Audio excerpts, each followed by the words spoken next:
Recording হচ্ছে, তাই জন্য একটুখানি সমস্যা হচ্ছে এটা ভিডিওটা অন করতে। তো আমার সঙ্গে রয়েছে সায়ন, আমার বাল্যবন্ধু বলতে পারি না।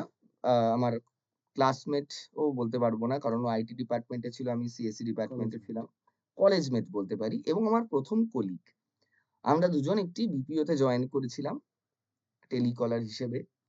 তারপর সায়ন আ ওয়েব ডেভেলপমেন্টের দিকে চলে যায়। সেটা বোধহয় ২০১৪ সাল।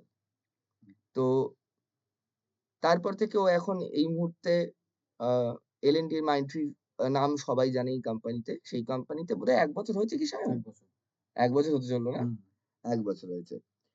তো আমি ওর সাথে তুই করেই কথা বলব। আপনি করে বলতে পারব না। আমরা একসঙ্গে একই কলেজে পড়েছি। একসঙ্গে একই চায়ের দোকানে চা খেয়েছি। আ আপনারা বা তোমরা যারা রয়েছো এখানে, যারা কলেজ স্টুডেন্টস বা একসঙ্গে কোথাও কাজ করছো, জানো যে একটা টাইমের পর যে একসঙ্গে যারা সহকর্মী হয় বা কলিগ হয়, তাদের সঙ্গে একটা অন্যরকম একটা সম্পর্ক হয়ে যায়, একটা বন্ধুত্বের সম্পর্ক হয়ে যায়। তো সায়নের সঙ্গে তাই।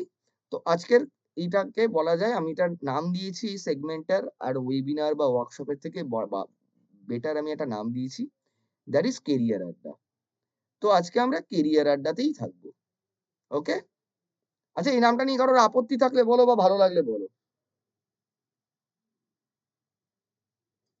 সন্দীপ রায় পেয়েছে। সবাই ওয়েবিনার, ওয়ার্কশপ ইত্যাদি বলে, আমরা বলি এটাকে কেরিয়ার আড্ডা। যে কেরিয়ার নিয়ে আমরা আড্ডা মারবো। জাস্ট আসবো আমরা অনলাইন, আড্ডা মারবো। কোর্স করবো কি করবো না সেটা তো পরের কথা। কার কিসে ইন্টারেস্ট আছে কি নেই সেটা তো পরের কথা। তো ফার্স্ট সায়ন, আমি তোকে একটা প্রশ্ন করি। হুম, রেকর্ড বলো। হচ্ছে, খুব খারাপ লাগলো যে এই আমার ল্যাপটপের একটা সমস্যা যে মানে রেকর্ড হলে আর স্ক্রিন দেখা যায় না। এত সুন্দর করে আমরা একটা সেটআপ করে বসলাম। কেউ আমাদের দেখতেই পাচ্ছে না।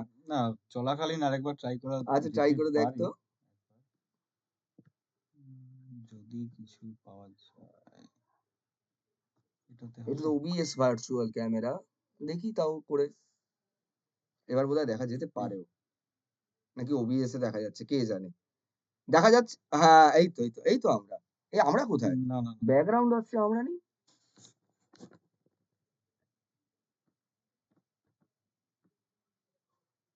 যা বাবা! কি সুন্দর। ব্যাকগ্রাউন্ড দিচ্ছে, আমাদের দিচ্ছে না।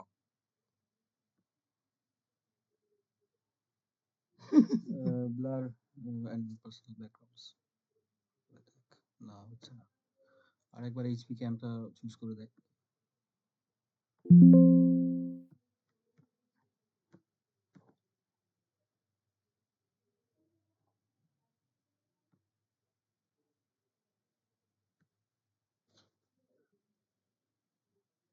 আচ্ছা, ঠিক আছে। সময় নষ্ট করে লাভ নেই। তো হুম। ১ম এ আমি সায়নকে কিছু প্রশ্ন করব। তারপরে আমি এক্সপেক্ট করব যে বাকি যারা রয়েছেন এখানে, যারা জয়েন করেছেন তারা প্রশ্ন করবে। তো আমার ১ম প্রশ্ন সায়নকে, যে সায়ন, তুই আর আমি তো একসঙ্গে বিপিওতে চাকরি করতাম। হুম। আমি ডিসিশন নিতে পারিনি, তার কারণ সত্যি বলতে আমি তেমন ভালো স্টুডেন্ট ছিলাম না। তুই কতটা ভালো ছিলি কিনা আমি জানি না। কিন্তু তুই একটা টাইমে ডিসিশন নিয়েছিলিস যে you are going to switch your career. Hmm. তো তুই বিপিওতে চাকরি ছেড়ে আ তোর ১ম যে কোম্পানি, হুম। নাম না বললেও হবে সেই কোম্পানির, hmm. But how you join that company এবং কোন রোলে তুই জয়েন করলি? আচ্ছা, সবার আগে সবাইকে গুড ইভনিং, হ্যাপি ফ্রাইডে। তো আমার নাম সায়ন চ্যাটার্জি। আমি, যেমন নির্মাল্য বলল, আমি ওর বন্ধু ছোটবেলাকার। তো আমরা জয়েন করি এই বিপিওতে কলেজ ক্যাম্পাসিং থেকে। তার আগে নির্মাল্যর সাথে আমার হালকা ফুলকা ইন্টারাকশন ছিল, অত ডিপ ইন্টারাকশন ছিল না কলেজে, যেহেতু ওর কম্পিউটার সায়েন্স, আমার আইটি। তো ফেস্ট বা ফ্রেশার্স ওয়েলকামে আমাদের মিট আপ হতো, কথাবার্তা, হালকা ফুলকা আড্ডা হতো, বা পরীক্ষার সময়। তো যখন আমি বিপিওতে চাকরি করি, তখন অবধি আমার কেরিয়ারের ডিটেল কোনো, মানে যদি কেউ আমার জিজ্ঞেস করতো যে তুমি কামিং 5 ইয়ার্স এ কি করবে, বা তুমি যে আইটি ফিল্ড নিয়ে যে তুমি পাশ করেছো বিটে, তো সেটার উপরে তোমার কি নলেজ আছে বা তোমার কি গোল আছে, সেগুলো সম্পর্কে যদি কেউ আমাকে জিজ্ঞেস করতো, আমি তখন কমপ্লিট সাইলেন্টই থাকতাম। ওই একটা লাইনই শিখেছিলাম 4 বছরে, system.out.println সেটাও কাইন্ড অফ জাভা। মুখস্থ করে জাভা। তো মার্জাভা, মির্জাভা করতে, করতে যখন আমি ওই টেক সাপোর্টে চাকরি করতাম, ওখানে আমার একটা স্কিল শার্প হয়েছিল, এটা হচ্ছে স্পোকেন ইংলিশ। যেটা জেনারেলি লোকে অনেকে পয়সা দিয়ে শিখতে যায় ব্রিটিশ ইনস্টিটিউট বা সত্যি পিয়ারসন কথা থেকে। বলতে হ্যাঁ, আমিও হুম। ইংরেজি ওখান থেকেই শিখেছি। ওখান থেকেই শেখা। যেহেতু ডেইলি বেসিস আমরা একটা নরমাল ইউএস কনভারসেশন করতাম ক্লায়েন্টদের বলে সাথে কথা হতো। আমাদের অ্যাকসেন্টেও ওটা হেল্প করেছে পরবর্তী ক্ষেত্রে। আমার মানে টু বি অনেস্ট আমার খুবই হেল্প করেছে।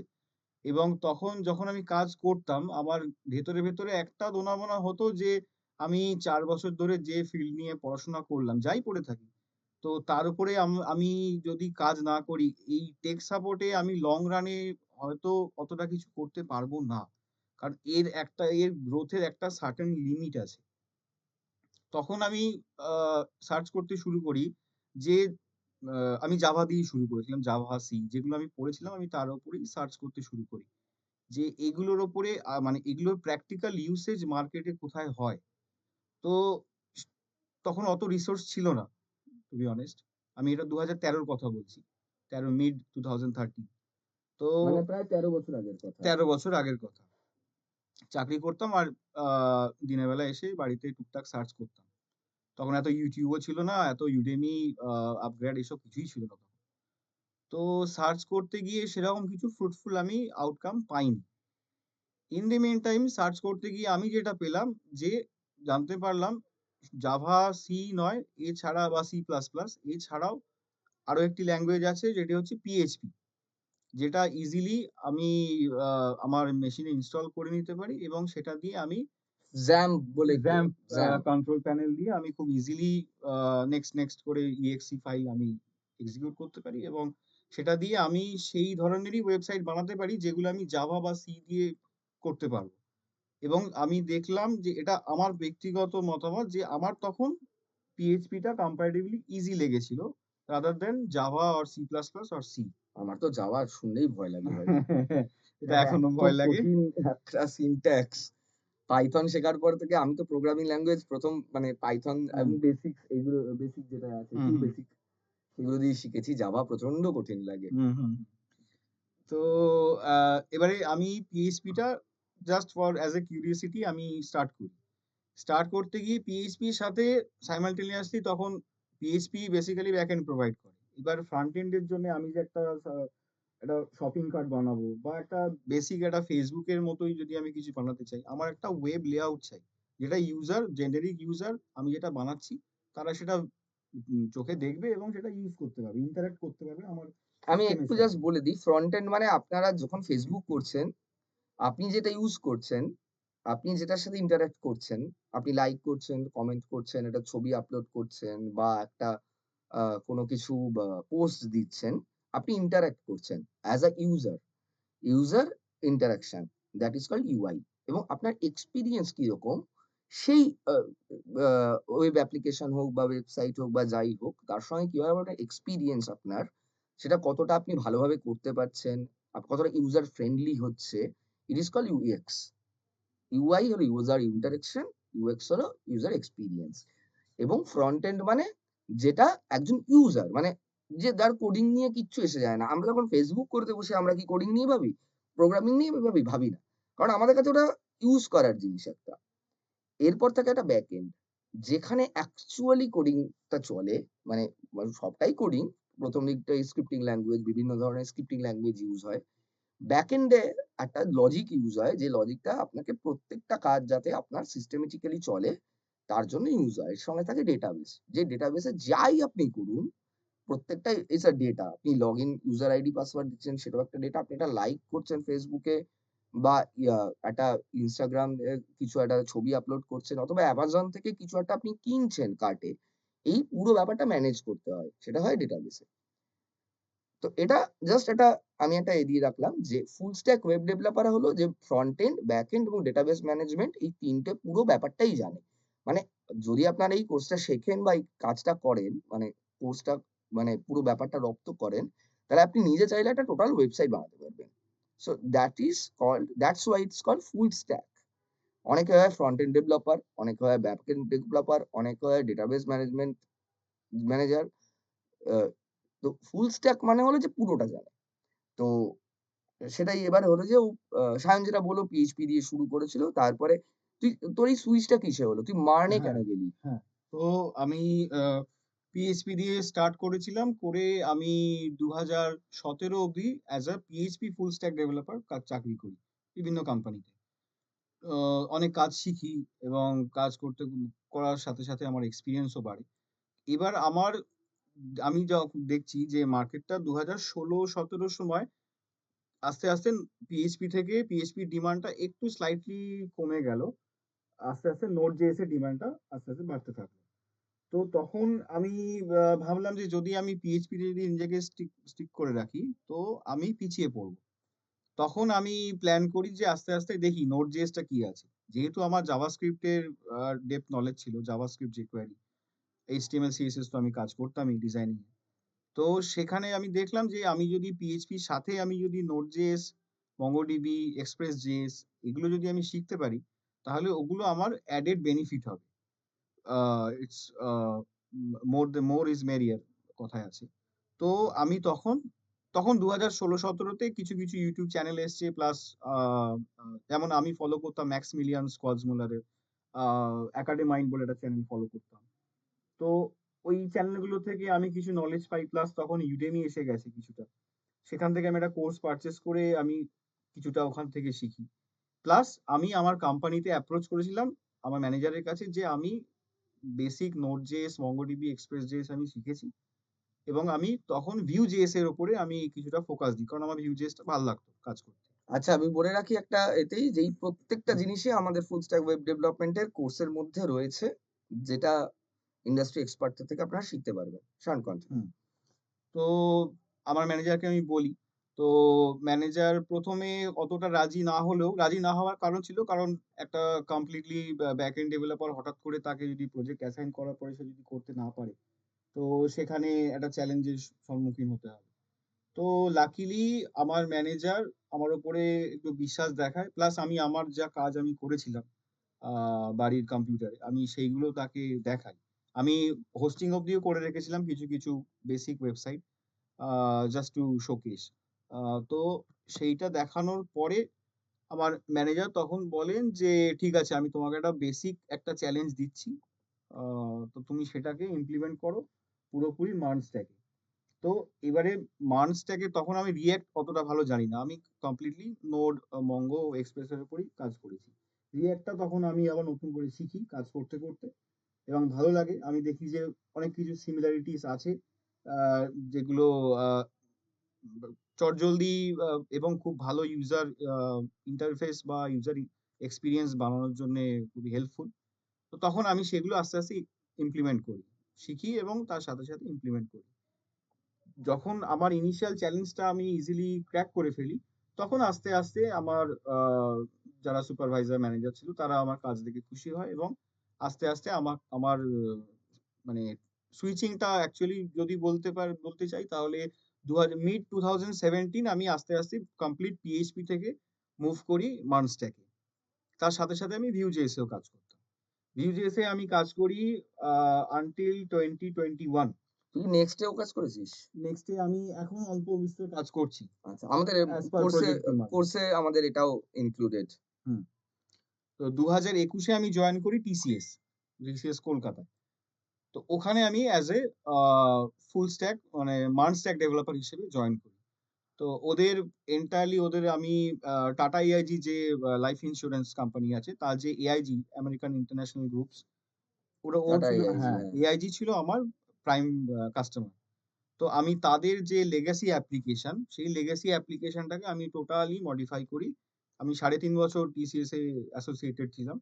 তো ইন দি মিন টাইম আমি ওদের আ ৩ টে রিজিয়ন APAC, EMEA এবং NAM, North America, Asia, Europe আর হচ্ছে আ আ Europe, Middle East and Asia Pacific. ৩ টে রিজিয়নের আমি ওদের যে কোর যে ফাইন্যান্সিয়াল মডিউল সেইগুলোর মেজর কিছু পার্ট ওরা মডার্নাইজ করে এবং সেখানে আমি সেই পুরো সিস্টেমটাকে অ্যাজ আ MERN স্ট্যাক এ আমি কনভার্ট করি। দারুণ। এবং সেক্ষেত্রে টাচউড আমার কাস্টমার থেকে আমি অনেক অ্যাপ্রিসিয়েশন পাই। আর সবথেকে বড় ব্যাপার হচ্ছে এই যে ট্রান্সফরমেশনটা এটার বাজেট খুব লিমিটেড ছিল। শুনতে টিসিএস হলেও ওদের বাজেট অনেক সময় কনস্ট্রেন্ট থাকে। তার জন্যে এই টোটাল সিস্টেমটাকে আমাকে একা করতে হয়েছে। এবার সেখানে ডিসিশন মেকারও আমি, যদি কিছু ফল্ট হয় তার দায় সম্পূর্ণভাবে আমার। তো এই ধরনের চ্যালেঞ্জ প্রত্যেকের কাছেই সবারই আসে, আসবে। যারা সবারই এই আসবে। ফিল্ডে আসবে তাদের কাছে চ্যালেঞ্জ তো আসবেই। কিন্তু যেহেতু আমি আমার ফ্রন্ট এন্ড এর ন্যাকটা ছোটবেলা থেকেই, মানে ছোটবেলায় ইন দ্য সেন্স আমি বলতে চাইছি, মানে যদি ইউআই পার্সপেক্টিভ এ বলি, আমার ছোটবেলায় ছবি আঁকার হবি ছিল। তো আমি সেটাই পরবর্তীকালে আমার কাজের দিকেও সেটাকে নিয়ে আসি। আমি ব্যাক এন্ড এ লিমিটেড রাখিনি। আমি front end a user interface বানানো, কিভাবে আ এমনকি সব কালার কোডও কালার বোধহয় কালার এইগুলো কোডিং, ম্যাটার হ্যাঁ, করে যায়। কালার স্কিম মানে আমি যেটাকে খুব বলে। কম জানি। মানে হ্যাঁ, আমিও ১০০ ওয়েব ডেভেলপার হিসেবে চাকরি ১০০ করেছি বার, ১০০ বার। একটা টাইমে। কালার কোড, হেক্স কোড যেটাকে হেক্স আমরা কোড, বলি। হ্যাঁ, ডিজাইন সিস্টেমের ডিজাইন পার্ট ওটা। সিস্টেমের পার্ট। এইগুলো সবকিছুই শেখানো হয়। যে একটা, হ্যাঁ, হ্যাঁ, তো নেক্সট এখন সবার কাছে একটা প্রচন্ড পরিমাণে একখানা প্রশ্ন সবার মধ্যে জাগছে যে আমরা প্রচুর দেখতে পাচ্ছি রিলস আসছে। যারা আমরা এগুলো নিয়ে একটুখানি ঘাটাঘাটি করি। এখানে আশা করি প্রত্যেকেই আইটি তে যে এআই এসে চাকরি খেয়ে নেবে। হুম, তো তুই তো বোধহয় ১ বছরও হয়নি সুইচ করেছিস। হুম, এবং ফিগারটা আমি বলছি না এক্সাক্টলি অনেকেই জিজ্ঞেস হুম, করবে। হুম, হুম, হুম, বাট 6 ডিজিট। হুম, তো এই টাইমে তো তুই অনেকটা সিনিয়রও হয়ে গেছিস। একদম। তো তাহলে এআই তোকে কেন রিপ্লেস করল না? তুই কি করে চাকরিটা পেলি? যেটা এআই করতে পারবে মানে এআই করে দিতে পারে, হুম। তাহলে তোকে এত টাকা কেন দিচ্ছে স্যালারি? আচ্ছা, এআই এর একটা মেইন ব্যাপার হয়ে যাচ্ছে, যদি আমি দুটো সেগমেন্ট বলবো। ১ম এ আমি আসি এমএনসি সেগমেন্ট, তারপরে আমি আসবো কলকাতার যে সমস্ত মিড রেঞ্জের যে সমস্ত কোম্পানি আছে তাদের। তো এমএনসি যদি আমি আ সেগমেন্টটা ধরি, ওরা অনেক কিছুই বলে। জেনারেটিভ এআই, এআই এর ইউসেজ, এনহ্যান্সমেন্ট অনেক কিছু বলে। কিন্তু আল্টিমেটলি যখন কাজের জায়গাটা আসে, তখন কিন্তু ওরা ডেটা ভায়োলেশন, ডেটা সিকিউরিটি এইসবের নাম দিয়ে এআই এর ইউসেজটাকে কমপ্লিটলি রেস্ট্রিক্ট করে দেয়। এটা আমি টিসিএস এও দেখেছি, এটা আমি মাইন্ডট্রি তেও দেখছি। যে ওরা অনেক ওয়েবিনার করে এবং অনেক আমাদেরকে ভিডিওস পাঠায় আ লার্নিং এর জন্যে। অনেক কিছু আ আমাদের থেকেও আউটপুটস চায়। কিন্তু সেটা কমপ্লিটলি কাজের বাইরে। যখন অ্যাকচুয়াল কাজের যে জায়গাটা, সেখানে যখন আমরা আসি, সেখানে কিন্তু ওরা আমাদেরকে কোনোভাবেই ChatGPT হোক বা Gemini হোক বা Claude AI হোক, বা GitHub Copilot, যেগুলো কাজের জন্য খুবই হেল্পফুল, সেগুলো কিন্তু আমাদেরকে ওরা ইউজ করতে দেয় না। সো কেউ যদি ভেবে থাকে যে আমি এমএনসিতে একটা হাই পেইং প্যাকেজে ঢুকে আমি এআই দিয়ে ১০ দিনের প্রজেক্ট আমি ৫ মিনিটে নামিয়ে দেব, সেটা কোনোভাবেই পসিবল নয়। এটা কোনো এমএনসিতেই দেয় না। কারণ মেক্সিমাম এমএনসিতেই আ মানে ইন্ডিয়ান যত বড়, বড় এমএনসি আছে, এরা মেক্সিমামই চলে ফাইন্যান্সিয়াল কোম্পানির প্রজেক্টের উপরে বেস করে। যেরকম ইনফোসিস এর যেরকম ফিনাকেল সমস্ত বড়, বড় লিডিং ব্যাংক গুলোতে ইউজ হয়। এবার সেখানকার কোড বেস যদি ChatGPT বা Gemini তে ফেলা হয়, তো আল্টিমেটলি আমরা একটা রেস্ট্রিক্টেড কোড বেসকে আমরা ওদের কাছে এভেইলেবল করে দিচ্ছি ইজিলি। এবং ওই অ্যাপ্লিকেশনে ফিনাকেলের একটা যেখানে আমাদের কাস্টমারের বা আইডি, পাসওয়ার্ড বা এমপিন থাকে, সেই কোড বেস যদি আমি ChatGPT বা Gemini তে ফেলে দিই, তো সেটা তো একটা ডিজাস্টার হয়ে যাবে আল্টিমেটলি। তো সেই কারণে ওরা কোম্পানিরা কোনোভাবেই এআইটাকে সাপোর্ট করে না। এআইটাকে কোথায় সাপোর্ট করে? কিছু আ নলেজ বাড়ানোর জন্যে, বা কিছু আ যদি কনসেপচুয়াল জিনিস জানার থাকে, সেইগুলোর ক্ষেত্রে ওরা ইউজ করে। এবার আসি, তো এটা গেল এমএনসি আ রেস্ট্রিকশন। এবার আমি আসি মিড লেভেল কোম্পানির ক্ষেত্রে। মিড লেভেল কোম্পানির ক্ষেত্রে এটা হয় কি? ওরা ইউজ করতে দেয়। কিন্তু একটা ডেভেলপার, আমি যদি এখন আ নির্মাল্যকে বলি যে, "তুমি", নির্মাল্য হচ্ছে এআই, আমি হচ্ছি একটা প্রোগ্রামার, ওকে, আমি ChatGPT। ChatGPT। তো আমি নির্মাল্যকে বলি যে, আ "move the cursor at the right top uh corner and click there." Basically আমি চাইছি নির্মাল্য এই Google Chromeটাকে মিনিমাইজ করুক। কিন্তু নির্মাল্য বুঝলো যে টপ রাইট কর্নার মানে আমি ক্রস বাটন। ও আমার ব্রাউজারটাই দিল ক্লোজ করে। আমার এই কলটাই গেল উড়ে। ঠিক আছে? এইখানেই হচ্ছে প্রবলেম। আমি বলছি এক, কিন্তু এআই বুঝছে আরেক।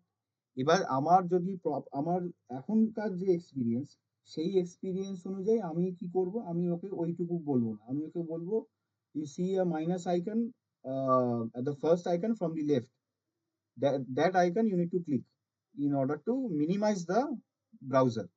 তো আমাকে এতগুলো ইনফরমেশন ওকে গুছিয়ে পরপর দিতে হচ্ছে যে minus icon, first icon from the left বা last icon from the right, এবার মিনিমাইজ, আমাকে এতগুলো ইনফরমেশন ওকে দেওয়ার পরে ও তখন বুঝতে পারছে। কিন্তু সদ্য সদ্য কেউ যদি গিয়ে গুছিয়ে প্রম্পট না জেনেই যদি ওরম ভাবে লিখে দেয়, তার যে আউটকামটা আসবে, এটা আমি একটা এক্সাম্পল দিলাম, কিন্তু কোডিং এর ক্ষেত্রেও এইরকমই আউটকাম হবে। আমি চাইবো এক, ও আমাকে দেবে আরেক। তো আল্টিমেটলি যদি একটা স্ট্রিপ ডেডলাইনে আমি যদি পুরোপুরি এআই নির্ভর হয়ে যাই, আমার কাজটা পুরোই পন্ড হয়ে যাবে, বাজেট কনস্ট্রেন্ট হয়ে যাবে, কাস্টমার রেগে যাবে। Ultimately end result will be zero. তো এখনো এআই অতটা পাওয়ারফুল হয়ে যায়নি। নিঃসন্দেহে হয়েছে। অনেক কিছু জিনিস ও আমাদের দেয়। কিন্তু ও কোথা হেল্প থেকে করে, দেয়? হ্যাঁ, হেল্প করে। আল্টিমেটলি ও কিন্তু টোটাল ওয়ার্ল্ড ওয়াইড ওয়েব থেকেই কালেক্ট করে তাতে ওর কিছু এলএলএম মডেল লাগিয়ে আমাদেরকে একটা জাস্ট মানে প্যাচ, বেসিক্যালি ওটা আমাদেরকে প্যাচ মানে কাজটা দেয়। সহজ হয়েছে, সহজ হয়েছে কিন্তু আমরা রিপ্লেসেবল কোনোদিনই হব না। কোনদিনই হবে। কারণ আজ থেকে ২০ বছর পরেও হব না, না। কারণ হিউম্যান ব্রেন কে বিট করার মতো ক্ষমতা কোনো কারণ দুনিয়ার তৈরি তো এআই। করেছে হিউম্যানই। এক্সাক্টলি। তো কিছু লিমিটেশনস থাকবেই। কারণ ১০ টা লোকে তৈরি করেছে এআই কে। হুম। কিন্তু ইউজ করছে ১ কোটি। এবার ১ কোটি ব্রেনেতে ১ কোটি রকম কম্বিনেশন পারমুটেশন থাকতে পারে। সেই নলেজটা তো আর এআই তে ইনপুট হয়নি। কিন্তু এআই এর যে ইউজেস গুলো, হুম, যেই তুই যেগুলো বললি হুম, ChatGPT হোক, Claude হোক, Grok হোক বা হুম, Lovable এখন খুব হুম, মানে হুম, সারাক্ষণ রিলসে আসছে হুম। Lovable ২ মিনিটে অ্যাপ তৈরি করে হ্যাক দেবে। করে দিয়েছে। হ্যাঁ। মানে এই যে গিমিক গুলো এগুলো হুম। অ্যাকচুয়ালি তো বিজনেস গিমিক। হ্যাঁ, হ্যাঁ। করে দিচ্ছে। কিন্তু যে অ্যাপটা বানাচ্ছে সেটা বেশি একটা ওই হ্যালো ওয়ার্ল্ড বা home about us services contact us that's it. হ্যাঁ, কিন্তু আল্টিমেটলি যেগুলো বড় কোম্পানি বা না। মিড টায়ার কোম্পানিও আমার আমার নিজস্ব একটা আইটি কোম্পানি হুম, রয়েছে হুম, এজিএস আমরুদ গ্লোবাল সলিউশন যেটা আমাদের ওয়েবসাইটের নাম হলো সিসভাস ইনফোটেক। হুম, হুম, আমরা নিজেরাই এবং পুরোটাই বিদ্যাস্তু স্টুডেন্টস দিয়েই হুম, তৈরি। সে হুম, বোর্ড মেম্বার হোক কি এমপ্লয়ি হোক। হুম, তো তাহলে আমরা রাখছি কেন? হুম, এবং কেন আমরা ইন্টার্নশিপ করাচ্ছি, রিয়াল টাইম প্রজেক্টে কাজ করাচ্ছি এবং তাদের অ্যাবসর্ব করছি যখন হুম, তারা ভালো কাজ করছে। বা তুইও কিছুটা অ্যাসোসিয়েটেড হুম, আমাদের সঙ্গে। তাহলে আমার তোদের লাগছে কেন? আমার তোদের লাভেবলই করে দিত। হুম, এখন তো বোধহয় ৳৯৯৯ একটা ৳৯৯৯ তৈরি করা ওয়েবসাইট আর একটা ৪.৫ লাখ আমি খুব কম বললাম। হুম, কিছু তো কোটিতেও হয়। হুম, ১০০ বার, ১০০ বার। তাহলে তার পিছনে রহস্যটা কি? মানে মানুষজন একটা বিভ্রান্তির মধ্যে রয়েছে। আচ্ছা আপনারা কি কোডিং এর ক্লাস করান? তো এটা কি হচ্ছে দিদি? ক্লাসটা তো মানে কোডিংটাই এটাই তো মেইন যে scripting language for front end এবং ব্যাক এন্ড এ একটা আ কোডিং লাগে। ডেটাবেস ম্যানেজমেন্ট করতে হয়। পুরো আর্কিটেকচার তৈরি করতে হয় একটা যেকোনো ওয়েবসাইট তৈরির জন্য। যাই হোক এআই নিয়ে হুম। আল্টিমেটলি আশা করি মানে এই মুহূর্তে আমাদের যে আলোচনা সেটা হয়ে গেছে। আমি লাস্ট প্রশ্নে আসছি তারপর তাদের থেকে আসবো। তাহলে এত লে অফ হচ্ছে কেন? ভালো প্রশ্ন। এটা ভালো প্রশ্ন। লে অফ এর সাথে এআই এর ডাইরেক্টলি অতটা সম্পর্ক নেই। আমি এই মানে লে অফ হচ্ছে সেটা সঠিক। কিন্তু যদি দেখা যায় লে অফ এর মেইন সেগমেন্টটা কিন্তু হচ্ছে প্রজেক্ট ম্যানেজমেন্ট এবং বিজনেস অ্যানালিস্ট রোল গুলোতে বেশিরভাগ হচ্ছে। একটা প্রজেক্টে বা যারা একটা স্কিলে আটকে আছে। সাপোজ আমি যদি আজকে শুধু ডিজাইনার হতাম। আমি শুধু ডিজাইন পারি, আমি আর কিচ্ছু পারি না। আমি Figma দিয়ে ডিজাইন করি বা Photoshop এ ডিজাইন করি। আমি খুব ভালো জানি তাতে। সার্টিফাইড আমি ডিজাইনার। কিন্তু আমি ফুল স্ট্যাক নই। যদি আমাকে কোডিং করতে বলা হয়, আমি কিন্তু করতে পারব না। তো আমি শুধু ওয়েবসাইটটাকে একদম সুন্দরভাবে আমি তার ওয়েব ডিজাইনটা করতে পারি। এখানে প্রবলেমটা হয়ে যাচ্ছে কি, এটা আগে ছিল না। এখন হচ্ছে কি, এখন আ বাজেটের একটা মেইন ব্যাপার হয়ে যাচ্ছে, যেহেতু ইউএস আ অনেক ক্ষেত্রে চেপে দিচ্ছে। প্রজেক্ট ওখান থেকে আমরা আউটসোর্স করতে পারছি না। সেক্ষেত্রে কাস্টমারের ডিমান্ড হচ্ছে, আমি লেস ওয়ার্ক ফোর্স দিয়ে আমি সেম আউটপুট চাই। তো যে আ ছেলেটি বা মেয়েটি এতদিন শুধু ডিজাইনিং করতো, কাস্টমার তাকে রিপ্লেস করে দিচ্ছে। কাকে দিয়ে রিপ্লেস করছে? না, যে ছেলেটি বা মেয়েটি ডিজাইনিং জানে কিন্তু ওই ছেলে বা মেয়ের মতো সার্টিফাইড নয়। কিন্তু সে একটা মোটামুটি প্যাচ ওয়ার্ক করে দিতে পারে। প্যাচ ওয়ার্ক কেন বলবো? তার থেকে ভালো করতে পারে। কিন্তু সে তার মতো হয়তো ফাইন টিউন করতে পারবে না। এইখানেই হয়ে যাচ্ছে ফুল স্ট্যাক এর সাথে একটা কোর যে ডেভেলপার বা ডিজাইনার তার পার্থক্য। একটা স্কিল নিয়ে যদি কেউ বলে যে আমি এখন মানে এখন যদি আমি বলি তাহলে Jack of all trade master of নান, যে আমরা ফ্রেজটা ইউজ প্রবাদ করি, বাক্য, প্রবাদ হ্যাঁ। বাক্য। ওইটার এখন হচ্ছে মেইন টাইম। এখন আ কেউ জিজ্ঞেস করবে না তুমি কত ডেপথ এ একটা পার্টিকুলার জিনিস জানো। এখন সবাই এক্সপেক্ট করে যে তুমি মাল্টিপল জিনিস জানবে। কিন্তু ডেপথ এ না জানলেও হবে। তার জন্যে Google আছে, তার জন্যে তুমি আ যদি অফিসের ল্যাপটপে যদি ChatGPT পারমিশন না থাকে, আমরা মোবাইল থেকেও প্রম্পট লিখে একটা তার ধাঁচা পেয়ে যাই। এবার সেটাকে আমরা ইমপ্লিমেন্ট করলাম। এক্সাক্টলি। সেখানে তো আমাদের ডেটা লসও হচ্ছে না বা আমরা কোনো কনফিডেনশিয়াল কোডও শেয়ার করছি না। আমরা জাস্ট একটা আ সার্ভারে কোথাও আপ করতে গেলে হয়তো কোথাও একটা আটকালো। তো যেটা আমরা দেখছি, অবজার্ভ করছি, আমরা সেটাই গল্পের আকারে ChatGPT তে লিখে দিলাম। ও আমাদেরকে একটা কিছু মাল্টিপল সলিউশনস দিয়ে দিল। তার মধ্যে যেটা আমাদের সুটেবল হলো আমরা সেটাকে এপ্লাই করলাম। তো এইজন্যে লে অফটা হচ্ছে তাদের জন্যে যারা লেগেসি টেকনোলজিতে আটকে আছে বা যারা শুধুমাত্র একটা টেকনোলজিতেই সীমাবদ্ধ। তাদের এক্সাক্টলি। হচ্ছে না যারা মাল্টিপল, যার যেরকম আমি HTML, CSS, JavaScript, TypeScript, Bootstrap, Tailwind, আ Vue.js, React, Next.js, আ Jest, MongoDB, Express, Node, Mongo, NoSQL, আ এখন ইউনিট টেস্টিং এর টেস্টারদের ক্ষেত্রে এখন একটুখানি লিমিটেশন হচ্ছে। কারণ হচ্ছে আ Jest, RTL, Cypress অনেক কিছু টেস্টিং অটোমেশন টুল আছে যেইগুলো এখন আমাদেরকে আ বলা হচ্ছে যে তোমরা শেখো। তাহলে যে অটোমেশন টেস্টিং এর যে কোড গুলো যারা অ্যাকচুয়াল অটোমেশন টেস্টার এতদিন যারা লিখতো, তাদেরকেও যাতে রিপ্লেস করে দেওয়া যায়। যাতে একটা ডেভেলপার সে, সবটা পারে। হ্যাঁ, সে নাই পারুক Selenium যে সার্টিফাইড ডেভেলপার তার মতো টেস্ট কেস লিখতে। কিন্তু at least basic test case যাতে সে লিখতে পারে। কারণ প্রচুর এখন রিসোর্স। এখন ইজিলি একটা বেসিক একটা যদি ইউনিট টেস্ট কেস কেউ লিখতে যায়, ইজিলি সে লিখে ফেলতে পারে। এত রিসোর্স আছে আমাদের Google এ। তো সেই এটা ক্ষেত্রে ChatGPT আসার আগেও ছিল। হ্যাঁ, হ্যাঁ, আলাদা, হ্যাঁ। আলাদা এখন এটা বেড়ে প্ল্যাটফর্ম এ ছিল, গেছে। ব্যাপারটা এক জায়গায় হয়েছে। ব্যাপারটা এক জায়গায়। কারণ আমরা ChatGPT তে কিছু লিখলেই মানে অধিকাংশ ক্ষেত্রে দেখি searching the web. Searching the web. বা যে আমরা যেটা খুঁজছি সেটা পাই না চটজলদি। পাইও না। অনেকক্ষণ সময় আমাদের দিতে হ্যাঁ, হয়। সেটা ও মানে আমাদের ইজি বেসিক্যালি করে খুঁজে দিয়েছে। দিচ্ছে। ও ক্যারিয়ারে কাজ করছে। এক্সাক্টলি। আমাদের এবার খুঁজে দিচ্ছে। অনেকের এখানে প্রশ্ন, আচ্ছা একটু হ্যান্ড রেইজ করবেন এখানে কারা, কারা বিটেক বা কম্পিউটার সায়েন্স বা BCA থেকে রয়েছেন?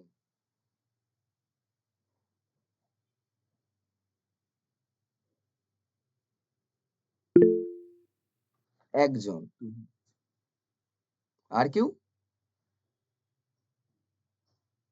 নেই। এবার অনেকেরই মাথায় এই একটা প্রশ্ন আসে, আমি তো বিটেক করিনি। আমি তো হুম, বা নরমাল জিওগ্রাফি অনার্স নিয়ে পড়েছি বা বটানি অনার্স নিয়ে পড়েছি বা ম্যাথস অনার্স নিয়ে পড়েছি। সিসিফাসের যে হেড আ যে ডেভেলপার ফুল স্ট্যাক এর, সবাই অবাক হয়ে যাবে জানলে সে বাংলা অনার্স। হুম। তোকে আমারও আমি তোকে আমারও আমি আমারও এক টিম লিড ছিল। যার কাছে আমি Laravel শিখেছিলাম। YI বলে একটা ফ্রেমওয়ার্ক সেটা শিখেছিলাম। Angular শিখেছিলাম। Angular JS ফার্স্ট ভার্সন শিখেছিলাম। সেও ফিজিক্স অনার্সের আমাদের যিনি সুরেন্দ্রনাথের সিইও স্টুডেন্ট। সিসিফাস ইনফোটেক, যেটা এখন হুম, AGS হুম, আ প্রাইভেট লিমিটেড, সে ফিজিক্স অনার্স এর। হুম, তাহলে অনেকেরই মাথায় এই প্রশ্ন আসে যে আমি তো বিটেক করিনি বা আমি কম্পিউটার সায়েন্স এর কিচ্ছু জানি না। হুম। আমি কি একজন ফুল স্ট্যাক ওয়েব ডেভেলপার হতে পারবো? ১০০ তুই বার। নিজে বিটেক করেছিস। হুম, এইবার তুই এই আ জায়গাটাকে ডিফারেনশিয়েট কর হুম, যে বিটেকে আমরা কি শিখেছি এবং তুই যখন BPO তে জয়েন আমার সঙ্গেই করেছিলিস, হুম, হুম, তখন সেই জায়গায় যেখানে ছিলাম তারপর তুই বিভিন্ন YouTube এর বা কোর্সের নাম বললি, হুম।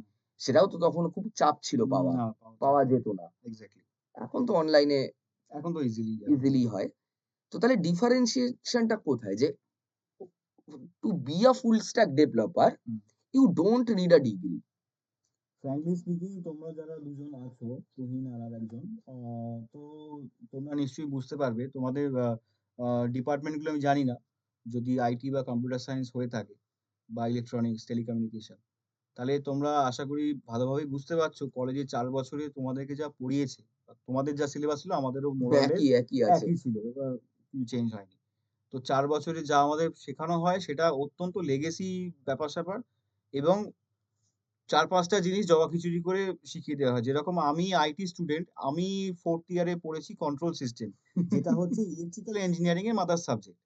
তো কন্ট্রোল সিস্টেম হয়তো ও আছে, আ যিনি আছেন এমসি উনি আইটি। হ্যাঁ, তো আমাদের আইটিতে ওয়ার্কশপে কেন কাঠ কাটানো হ্যাঁ, হতো? হ্যাঁ, ফার্স্ট ইয়ার আমাদের তো ৪ টে বছর যদি যে জিনিসগুলো আজকে আমরা আলাদা করে আমাদেরকে শিখতে হচ্ছে বা এত আমাদেরকে নেট সার্ফিং করতে হচ্ছে। আমি এখনকার জেনারেশনের কথা বলছি। আমি আমাদের মানে ১৫-১৬ বছর আগের কথা বলছি না। এখনকার সময়ে যদি এইভাবে এই গড়পড়তা জিনিস শিখিয়ে যাওয়া হয়, তো আল্টিমেটলি ৪ টে বছর কলেজ বা ইউনিভার্সিটি আমাদেরকে কিন্তু কিল করছে। আমরা এত টাকা লাখ, লাখ টাকা কোর্স ফি দিয়ে একজন লিখেছে ফালতু হ্যাঁ, সাবজেক্ট পড়ায়। হ্যাঁ, ফালতু সার্কিট থিওরি কেন পড়েছিলাম ভাই? হ্যাঁ, সার্কিট থিওরি ওটাও ইলেকট্রনিক্স বা ইলেকট্রিক্যাল এর মাদার সাবজেক্ট। আমাদের তার সাথে ডিজিটাল ইলেকট্রনিক্স কোনো লেনাদেনা নেই। কিছুই নেই। মানে অটোমেটা থিওরি মা অদ্ভুত। না অটোমেটা অদ্ভুত। থিওরি আমি তাও দেখ ওটা না একটা কিছুটা কম্পিউটারের একটা কিছুটা আরেকটা হ্যাঁ। দেয়। কিন্তু চাকরি করার ক্ষেত্রে না, চাকরি করার ক্ষেত্রে আমরা যা শিখেছি বা মেইন যেটা আমার মনে হয় প্রোগ্রামিং হ্যাঁ, হ্যাঁ, অ্যান্ড হ্যাঁ। ডেটা স্ট্রাকচার হুম, হুম, এবং ডিবিএমএস। হুম, হুম, হুম, এই ৩ টে সাবজেক্ট যদি ৪ বছর ধরে এই ৩ টে সাবজেক্ট ভালো করে শেখানো হতো, হুম, হুম। তাহলে আমাদের এই ৬ মাসের কোর্স লঞ্চ করার জায়গাই থাকতো না। এখানে প্রয়োজনই ছিল না। আরেকটা ক্যাচও আছে যে ডেটা স্ট্রাকচারটাও আ যখন কলেজে পড়ি তখন মনে হয় সেই অঙ্ক বই মুখস্থ করছি হ্যাঁ, কাইন্ড অফ। কিন্তু নেটওয়ার্ক নিয়ে হ্যাজায়। হ্যাঁ, হ্যাঁ, ১০০ বার, ১০০ বার। তো এগুলো মানে খুবই ব্রুটাল ট্রুথ। কিছু করার নেই। এটা সবাই এর মধ্যে দিয়েই গেছে। আমরাও গেছি। তোমরা যারা পড়েছো তোমরাও গেছো। আগামী আর জেনারেশন যারা যারা পড়বে নয়, যারা হ্যান্ড রেইজ করোনি, ইউ আর লাকি হ্যাঁ, যে তোমাদের যে তোমাদের এইসব অনেক ফালতু লাখ টাকা জিনিসপত্র বেঁচে গেছে, অনেক লাখ সময় বেঁচে টাকা বেঁচে গেছে। গেছে, সময় বেঁচে গেছে। এট লিস্ট ১ বছর তো কংক্রিট বেঁচেছে। কারণ একদম। আমাদের ৪ বছর বাকি যারা কেউ করে ডিগ্রি ৩ বছরে হয়ে যায়। তো এক্সাক্টলি তাই। আচ্ছা, হুম, আরেকটা যেটা প্রশ্ন সবার থাকে, মেইন এখানে যারা রয়েছে এখানে প্রত্যেকে হয়তো ওয়ার্কিং, হুম, আ হয়তো এই ফিল্ডেই ওয়ার্কিং, তারা নিজেদের আপগ্রেড করতে এসছে। হুম, হয়তো অনেকে ওয়ার্কিং নয়, হুম, হুম, তারা চাকরি চাইছে। হুম, হুম, অথবা অন্য ফিল্ডে রয়েছে, তারা ফিল্ড চেঞ্জ করে আইটিতে আসতে চাইছে। হুম, দেখ তোর আর আমার হোক বা এখানে যেই ৪০-৩০ জন রয়েছে, তো সবার একটাই দিনের শেষে কথা থাকে, আমার পেটে কত টাকা পকেটে কত হুম, টাকা ঢুকবে, পেটে কতটা ভাত ঢুকবে। এক্সাক্টলি। হুম। তোর কথা বাদ দিলাম, তুই এখন এত বছর যাই এক্সপেরিয়েন্স হোক করে হ্যাঁ, তোর হ্যাঁ। একটা ঘষে মেজে ফিগার হ্যাঁ, আছে। ঠিকই বলেছে।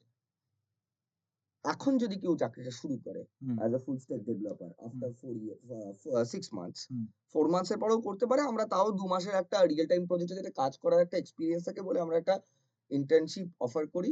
সেটা পেইড হয় যখন যদি কেউ অফিসে এসে কাজ করে। বাট হুম, অনেকেই দূরে থাকে, তারা পারে না। হুম, কিন্তু কাজ শেখার ইচ্ছে যাদের থাকে তারা নন পেইড ইন্টার্ন হিসেবেও কাজ করে। হুম, হুম, রিয়াল টাইম প্রজেক্টে কাজ করে। হুম, যে ক্লায়েন্টের সাথে কি করে হ্যান্ডেল করতে হয়, ক্লায়েন্ট ডিল কি করে করতে হয়, কিভাবে ইন্টারভিউ দিতে হয়, হুম, কিভাবে বা গ্রুমিং যেটা একটা বিষয় থাকে সেই হুম, জিনিসপত্র থাকে।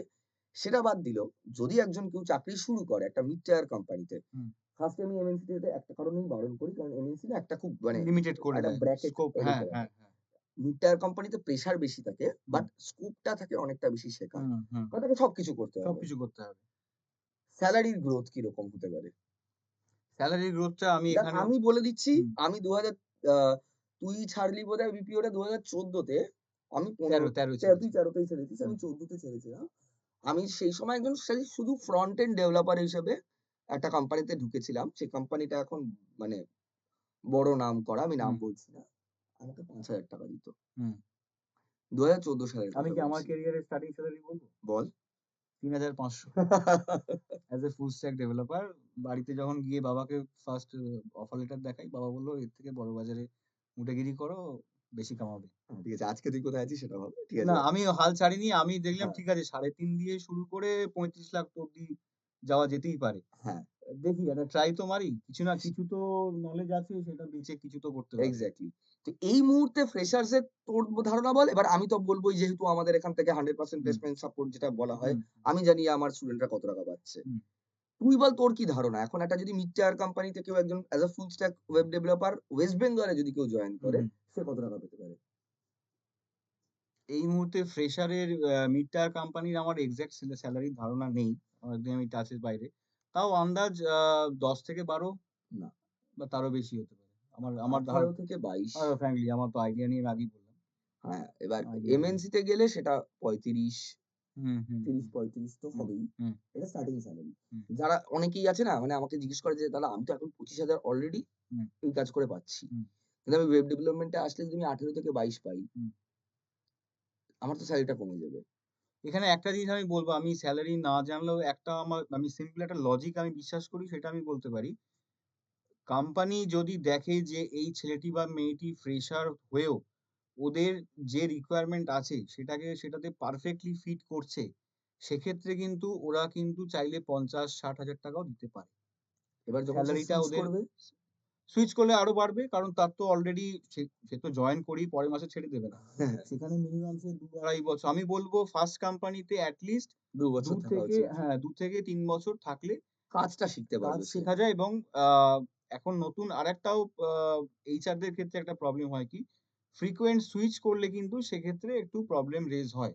কারণ সেখানে ওই আ লয়াল্টির একটা ইস্যু চলে আসে। মানে যদি কেউ দেখে যে ১ বছরের মধ্যে ৪ টে কোম্পানি চেঞ্জ করেছে ২ মাস ৩ মাস করে, সেক্ষেত্রে কিন্তু প্রবলেম সেলারি হয়। বাড়লেও কিন্তু পরবর্তীকালে সেটা সিভিতে এফেক্ট করে। সিভিতে এফেক্ট করে। এটা আমি আমার অনেককে দাদা দেখেছি। ওয়েস্ট বেঙ্গলে pay scale as a freshers কত? ওটাই তো বলছি যে ১৮, ১৫, হুম। ২২ ডিপেন্ড করে কোন কোম্পানিতে কাজ করছি আমরা। হ্যাঁ, সেটা হ্যাঁ। এবার কোম্পানির প্রজেক্টের স্ট্রেংথ কিরকম, কোম্পানির এমপ্লয়ি স্ট্রেংথ কিরকম, সেগুলোর উপর। আসল কথা হচ্ছে গ্রোথ।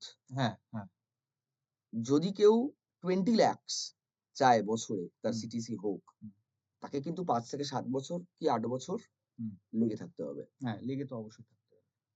২ বছর একটা মিড টায়ার কোম্পানিতে কাজ করলো। এবার মিড টায়ার কোম্পানিরও বিভিন্ন ইয়ার থাকে। হুম, লোয়ার মিড টায়ার কোম্পানি, হুম, একটা এভারেজ মিড টায়ার কোম্পানি। হুম, এমনকি মাসে ৪ কোটি টাকা রেভিনিউ জেনারেট করছে, সেটাও কিন্তু মিড টায়ার কোম্পানি।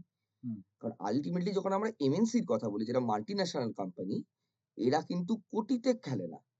এরা মিলিয়নস বা বিলিয়নস এ হুম। এদের প্রজেক্ট হয়। কারণ এদের অনেক আ বা খরচা, ক্লায়েন্টস হ্যাঁ, অনেক অনেক কিছু, ক্লায়েন্টস থাকে, অনেক অনেক খরচা, বিষয়পত্র অনেক রয়েছে, হায়ারার্কি থাকে। হায়ারার্কি থাকে, বিভিন্ন লেয়ার্স থাকে। হুম, হুম, তো কিন্তু এই লেয়ার্স গুলোতে কি হয়? অনেকেই হয় কি? আমি করলাম, একটা দারুণ জায়গায় চাকরি পেয়ে গেলাম। আমাদের এখান থেকে গুগলেও চাকরি পেয়েছে। এবার সে হয়তো একটা দুর্দান্ত সেলারি প্যাকেজ পাচ্ছে এবং পাবেও। বাট সে পুরোটা জানে না। লে অফ কখন হবে? যখন সে যেহেতু পুরোটা জানে না, তার আচ্ছা, যা বুঝতে কাজটা পেরেছি। এআই করবে।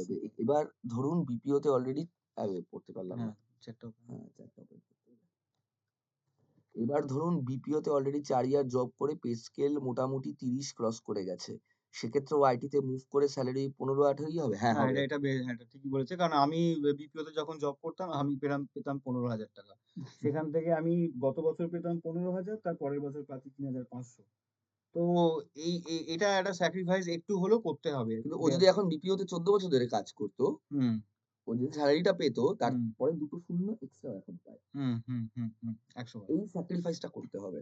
এবার যাদের করার ইচ্ছে আছে, শর্ট টার্ম এ খুব চাপ লাগবে, কিন্তু লং টার্ম এ দেখতে গেলে কিন্তু বেনিফিশিয়াল ওই হবে। একদম মিউচুয়াল ফান্ড যেটা বলে যে হ্যাঁ, শর্ট ট্রেডিং গেম, অ্যান্ড হ্যাঁ। মিউচুয়াল ফান্ড এর মধ্যে একটা ডিফারেন্স আজ আছে। টাকা লাগিয়ে কাল তুললেই যেমন লস, কিন্তু ৫-৬ আবার বছর বা লং ১০ টার্ম এ বছর। গেলে হ্যাঁ। এবার নিজের কেরিয়ার আপনারা কিভাবে তৈরি করবেন সেটা টোটালি আপনার উপর ডিপেন্ড করছে। আপনি কাজ করতে, করতেও শিখতে পারেন। করে দেখতে পারেন যে আপনার ভালো লাগছে কি লাগছে না। একটা জিনিস আমি বলতে পারি এখানে, যদি ফুল স্ট্যাক ডেভেলপমেন্ট এর কথা বলি, আমি তো একজন ফুল স্ট্যাক ডেভেলপার।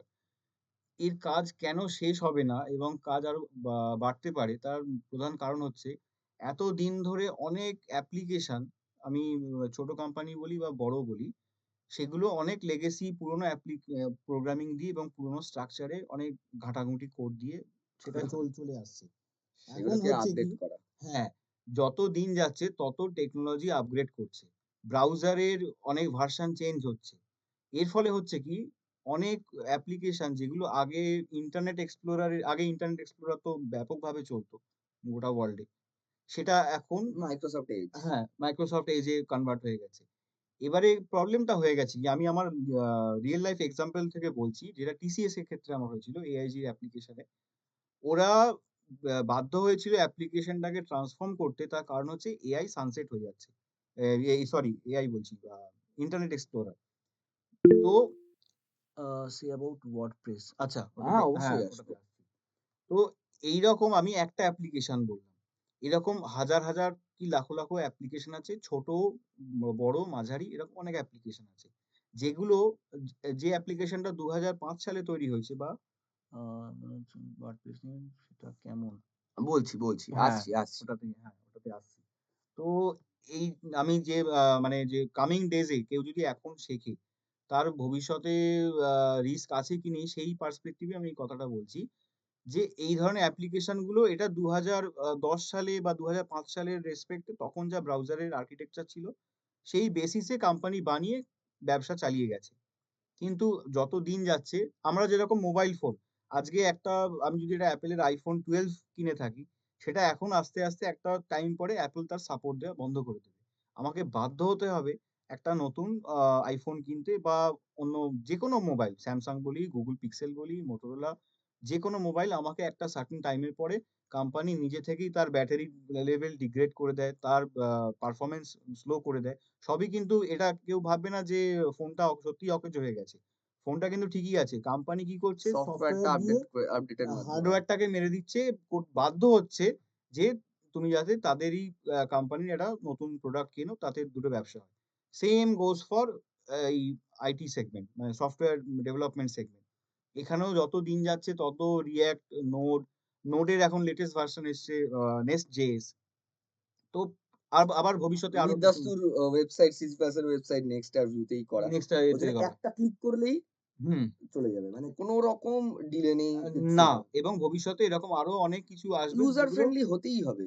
হ্যাঁ, সিস্টেম আপগ্রেড মানুষের করবে। ব্যাপারটা হুম, হচ্ছে আগে আমরা উপন্যাস পড়তাম হুম, দিনের পর দিন ধরে। হুম। এখন আমরা রিলস দেখতে এখন রিলস দিতে মানে শর্ট টাইমেতে যত আগে আমরা পারবে। টরেন্টে একটা সিনেমা ডাউনলোড করতাম যেটা রাত্রিবেলা বসিয়ে অনেক দিয়ে চলে পেশেন্স যেতাম। নিয়ে ওয়েট করে বসে থাকতাম যে যে হবে। সকালবেলা ডাউনলোড হবে আবার হুম, সন্ধ্যেবেলা হুম। দেখতে বসবো। ৮ ৭-৮ এখন ঘন্টা লাগবে। Netflix এ রিয়াল এখন টাইম ওটিটিতে স্ট্রিমিং আমরা এ রিয়েল টাইম হুম, স্ট্রিমিং এ দেখছি বা YouTube এ দেখছি বা একটা আইপ্যাড এর ওয়েবসাইট জেনারেশনই উঠে গেল জাস্ট বিকজ অফ এই ক্লাউড এ গানা বা Spotify, Spotify YouTube Music কেউ যদি Spotify নিয়ে মুভিটা দেখে থাকেন, হুম, তাতে দেখানো হয়েছিল মানে বলা হয়েছিল যে বাফারিং টাইম এতটাই কম করতে হবে হুম, যে তাতে কিছুটা মিউজিকের কিছুটা চলে যাচ্ছে। মানে হুম, মাইক্রো সেকেন্ডস হুম, হুম।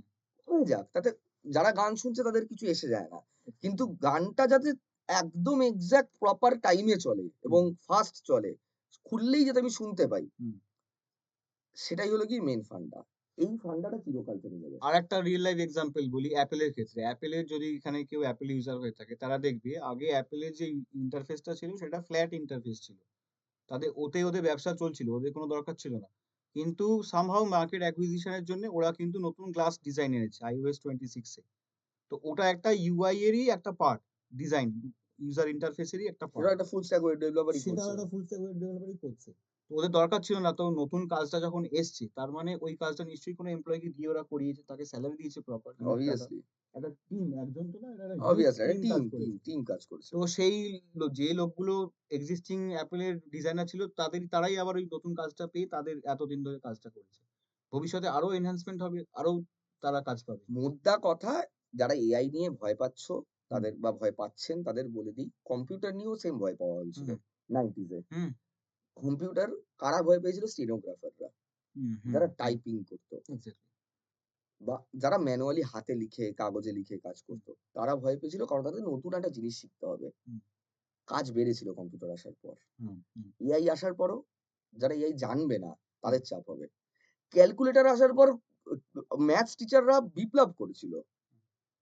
কিন্তু আল্টিমেটলি প্রত্যেকটা জিনিস আর একটা ইকোনমি কোনদিন হতে পারে না, এরকমভাবে সাস্টেইন করতে পারে না, হুম, যেখানে যে মানুষ কাজ করছে না। হুম, মানুষ বিভিন্ন নতুন ধরনের জিনিসপত্র দিয়ে উন্নত হবে। এমন নয় যে সেই জিনিসগুলো প্রত্যেকবার ভয় দেখানো হয়। ভয়ের ব্যবসা। হুম, আমরা যেকোনো ব্যবসা যখন করি সেটাতে একটা ভয় দেখানো হয়। যে তুমি যদি এটা না জানো, তুমি পারবে না।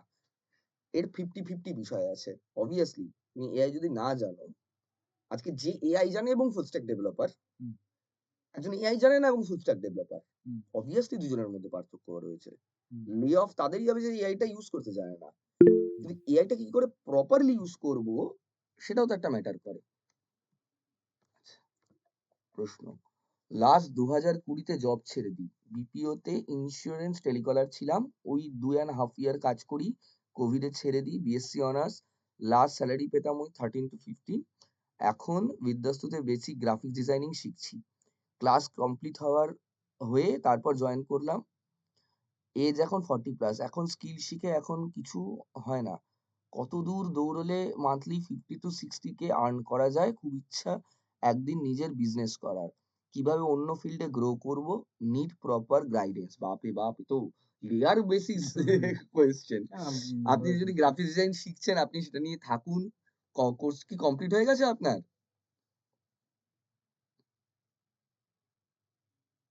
আচ্ছা, আপনি আগে কোর্সটা কমপ্লিট করুন। আমরাই আ তো অ্যাসিস্ট করব। যে, যে ভ্যাকেন্সি গুলো আসে, বোধহয় ফার্স্ট ব্যাচ বোধহয় গ্রাফিক্স ডিজাইনিং আর ভিডিও এডিটিং এর কমপ্লিট হয়ে গেছে বোধহয়। ভ্যাকেন্সি তো আমরা দিচ্ছি বারবার এতে। ও ব্যাচ 2 তো শুরু হয়েছে সবে। ঠিক আছে, একটু অপেক্ষা করুন। কোর্সটা কমপ্লিট করুন। অবভিয়াসলি আমরা আছি তো তারপর। ৫০ থেকে ৬০,০০০ এই নাম্বারটা না মানে কেরিয়ারের ক্ষেত্রে নাম্বারটা একটা টাইমে গিয়ে না মানে কোটি, কোটি টাকা হলেও আর ম্যাটার করে না। কথা হচ্ছে আমি কি শিখছি, আমি কি প্রোভাইড করছি। হুম। আমার কতটা উন্নতি হচ্ছে। আপনি যদি ৳১০০,০০,০০,০০০ রোজগার করেন দেখবেন আপনার মনে হবে আমি গরিব। উফ!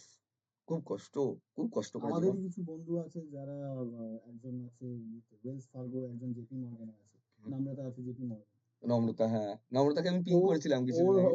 ওর হয়তো প্যাকেজ ৫০ থেকে ৬০ লাখ। এখন ওকে দেখে আমি যদি মরস হয়ে যাই, আমি ডিপ্রেশনে ভুগি, লসটা আমারই হবে। ও জানতে পারবে না আমার কি হলো। ব্যাপারটা নাম্বারটা হুম, হলো গিয়ে এটা ডিপেন্ড করে। যতই টাকা হোক। মানে আমার আমার যখন ৳১৫,০০০ আমি রোজগার করতাম, আমি হ্যাপি ছিলাম। আর আমার তখন সেই মতন আমার ছিল। মানে আমি এই করব, আমি ঘুরতে হয়তো দীঘা যাবো। দীঘার কোনো একটা এতে থাকবো। যেই মুহূর্তে আমার কাছে একটু বাড়লো, তখন আমার মন্দারমণি প্রেফারেবল হলো। পরে হয়তো আমার কাছে ব্যাংকক হবে। তারপরে হয়তো আরো বিভিন্ন জায়গায় এক্সপ্লোর করতে যাবো। কিন্তু সেইটা প্রত্যেকটাই নাম্বারটা হলো গিয়ে আমাদের লাইফ এর সঙ্গে যুক্ত। তো কত টাকা রোজগার করছি করার থেকে এটার সবথেকে ভালো উদাহরণ 'থ্রি ইডিয়টস' এ বলে গেছে বাবা রণছর দাস। কি জানি ডায়লগটা ছিল? কামিয়াবি के पीछे সাকসেস ইজ सक्सेस के पीछे मत মত भागो। ভাগো। सक्सेस झक मार के आपके पीछे आएगी। তো নিজেকে তৈরি করাটাই আসল। তো একটা জিনিস বলতে পারি, আপনি যদি ইনফ্লেশনটাকে মাথায় রেখে যদি আপনার প্রশ্নটা থাকে, তাহলে এটাই বলব, কাজ যদি জেনে থাকেন, কারণ দেখুন শুধু কলকাতাকেই যদি আমি কনসিডার করি, কলকাতাতেই প্রচুর কোম্পানি আছে। কলকাতা ছাড়া অন্য স্টেটে প্রচুর কোম্পানি আছে যারা রিমোট দেয়। বাইরের স্টেটে থেকে ব্যাঙ্গালোরের কোম্পানিতে জব করেও কিন্তু আপনি ঘরে বসে কাজটা করতে পারবেন। এতে হচ্ছে কি আপনার যে ট্রাভেল কস্ট বা ওখানে ব্যাঙ্গালোরে থেকে তার একটা স্টেইং কস্ট, ফুডিং কস্ট সমস্ত কিছু থাকে। সেগুলোও ডিমিনিশ হয়ে যায়। সেই জন্য এখন যে এই পোস্ট কোভিড রিমোটের কনসেপ্টটা এসে এখন অনেকের অনেক হেল্প হয়ে গেছে। সো বাড়ি বসে কাজ করতে পারছে। বাড়ি বসে কাজ করা এবং এক্ষেত্রে জব পাওয়ার রেডিয়াসটা বেড়ে গেছে। খুব patriarchal শোনালেও মহিলাদের ক্ষেত্রে হুম, যেহেতু যারা সংসারী হুম। হ্যাঁ, দুদিক সামলে কাজ করা। আমারও তাদের তো বহু দুদিক বহু মহিলা কলিগ আছে, তারা বাচ্চার মা। তারা ফ্যামিলিও সামলাচ্ছে, মিটিংও অ্যাটেন্ড করছে, সবই কাজও করছে, অন টাইমে ডেলিভারি দিচ্ছে কাজে। আমারও মানে খুব ক্লোজ বান্ধবী রয়েছে। সে হয়তো এখন হুম, এই মুহূর্তে সে লগইন করে কাজ হুম, করছে। হুম, কিন্তু তার একটা ১.৫ বছরের হুম, একটা হুম, হুম, টডলার। হুম, বাট সে কাজটা করতে পারছে বাড়ি থেকে। এই যে আগেকার দিনে কি ছিল যে বিভিন্ন কম্পিউটার সেন্টার ছিল। হুম, এখনো আছে। যুব কম্পিউটার হুম, সেন্টার হুম, হুম, যেখানে হুম, গিয়ে জাস্ট Microsoft Word, Excel হুম, হুম। এগুলো এখন সবাই জানে। এইগুলো, হ্যাঁ, এগুলো এগুলো সবাই জানে। হ্যাঁ, এই সার্টিফিকেট কোনো কাজে লাগবে না। না সার্টিফিকেট জীবন ছাড়া নিয়ে কাজে লাগবে না। আমি কোনো কোম্পানিকে করছি না বা কোনো সেন্টারকে করছি না। হুম, এইগুলো কাজে লাগবে না। হুম, কাজে এখন পুরো দুনিয়াটাই অ্যাডভান্স হয়েছে। আচ্ছা এখনো অব্দি অনেকের একটা ধারণা থাকে যেটা সায়ন্তকে বলি আমি। হুম। আ আবার কিছু একটা প্রশ্ন আমার ১০,০০০ ছেলে বরানগর রামকৃষ্ণ মিশনে পড়ে। ভীষণ লড়াই। এটাই যেটা হ্যাঁ, সবাই বলছিলাম আমরা এটাই সবাই মধ্যবিত্ত। মানে কেউ এখানে আম্বানি, টাটা, বিড়লা নই যে হ্যাঁ, আরেকটা যেটা অনেকের প্রশ্ন থাকে মানে আমাকে প্রচুর Facebook এ যারা এখানে কেউ আছে যারা আমার Facebook profile Nirmalya Sengupta Facebook profile থেকে এসছেন? আছে কেউ? হ্যান্ড রেইজ করবেন যদি কেউ আমার প্রোফাইল থেকে এসে থাকেন।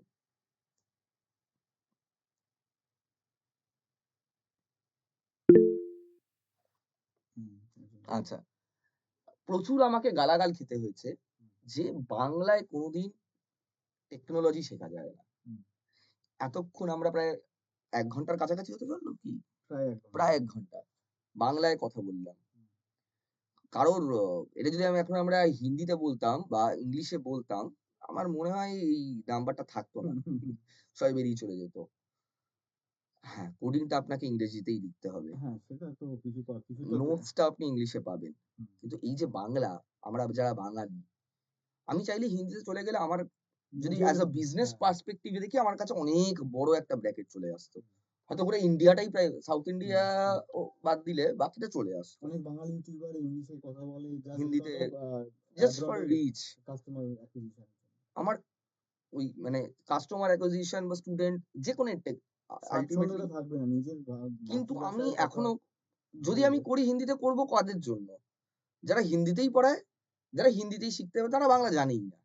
কিন্তু এখনো আমি বিদ্যাস্তগত আমি 18 সাল থেকে শুরু করেছি। আজকে ২০২৬ সাল প্রায় ৭ বছর হতে চলল। না ৮ বছর ৮ হতে বছর চলল। বাংলা থেকে বেরোইনি তার কারণ আমার বাংলা ভাষার প্রতি একটা মানে কি বলবো? ভালোবাসা রয়েছে। এবং আমার মনে হয় ব্যাপারটা বাংলার নয়, ব্যাপারটা মাতৃভাষার। আমরা মাতৃভাষায় যত ভালো শিখতে পারি, তত ভালো অন্য কোনো ভাষায় শিখতে পারি না। এটা হলো গিয়ে মেইন ইস্যু। এইজন্য আমাদের হলো কি বাঙালি বাংলায় শিখবে, বাংলায় চাকরি করবে। সায়ন একটু আগে যেটা বলছিল যে এখন কেউ যদি ব্যাঙ্গালোরে যায়, সে হয়তো ৫ গুণ বেশি টাকা পাবে। হুম, তার খরচাটাও ৭ গুণ হবে। হুম, সেটা তো কথা। এবার তার এই যে একজন বললেন যে তার একজন ১০ বছরের বাচ্চা আছে। তিনি তাকে ছেড়ে এখন ব্যাঙ্গালোরে কি করে তাহলে তার যাবেন? এখানে খরচাও চলবে প্লাস ওখানেও ওখানে চলবে অ্যাকাউন্টিং একটা হবে। একটা ভয়ংকর ব্যাপার। আর হুম, যারা বলে বাংলায় চাকরি নেই, বিশ্বাস করুন আমি জাস্ট গুগল করে দেখাতে পারি। Freshers, full stack web developer in West Bengal. 0 to 1 ইয়ার লেখা থাকে। এখন ৫০-৬০ লাখ টাকার প্যাকেজের চাকরি কলকাতায় খুঁজলে অবভিয়াসলি পাওয়া যাবে না। পাবে না, পাবে না। ওটা যদি বাইরে বেরোতে পারেন তো দ্যাটস হ্যাঁ, ওকে। সেটা আলাদা কথা। যদি আপনার অনেকেই থাকে যে বাইরে যাওয়ার জন্য রেডি। হ্যাঁ, আচ্ছা আরেকটা প্রশ্ন এসছে, হুম। কারো যদি গ্র্যাজুয়েশন বা অন্য কোনো ডিগ্রি না থাকে, অনলি এইচএস পড়েছে, সে কি full stack web development course করতে শেখার তো পারবে? কোনো ব্যারিয়ার নেই। শেখার তো কোনো শেখার ব্যারিয়ার নেই। যে কেউ করতে পারবে। এবার কথা হচ্ছে চাকরিটা আপনি পাবেন কিনা এইটা আমি গ্যারান্টি দিতে পারছি না। কারণ হ্যাঁ, এখনো সেক্ষেত্রে গ্র্যাজুয়েশন না থাকলে হ্যাঁ, কোম্পানির একটু পলিসি থাকে। সেখানে আরেকটা যেটা বিষয় থাকে এমএনসির ফ্রিল্যান্সিং। ক্ষেত্রে। এমএনসির ক্ষেত্রে মেইনলি থাকে। হুম। মিড টায়ার মিড কোম্পানির টায়ার কিচ্ছু কোম্পানি এসে এসব যায় না। কিছু চায় না।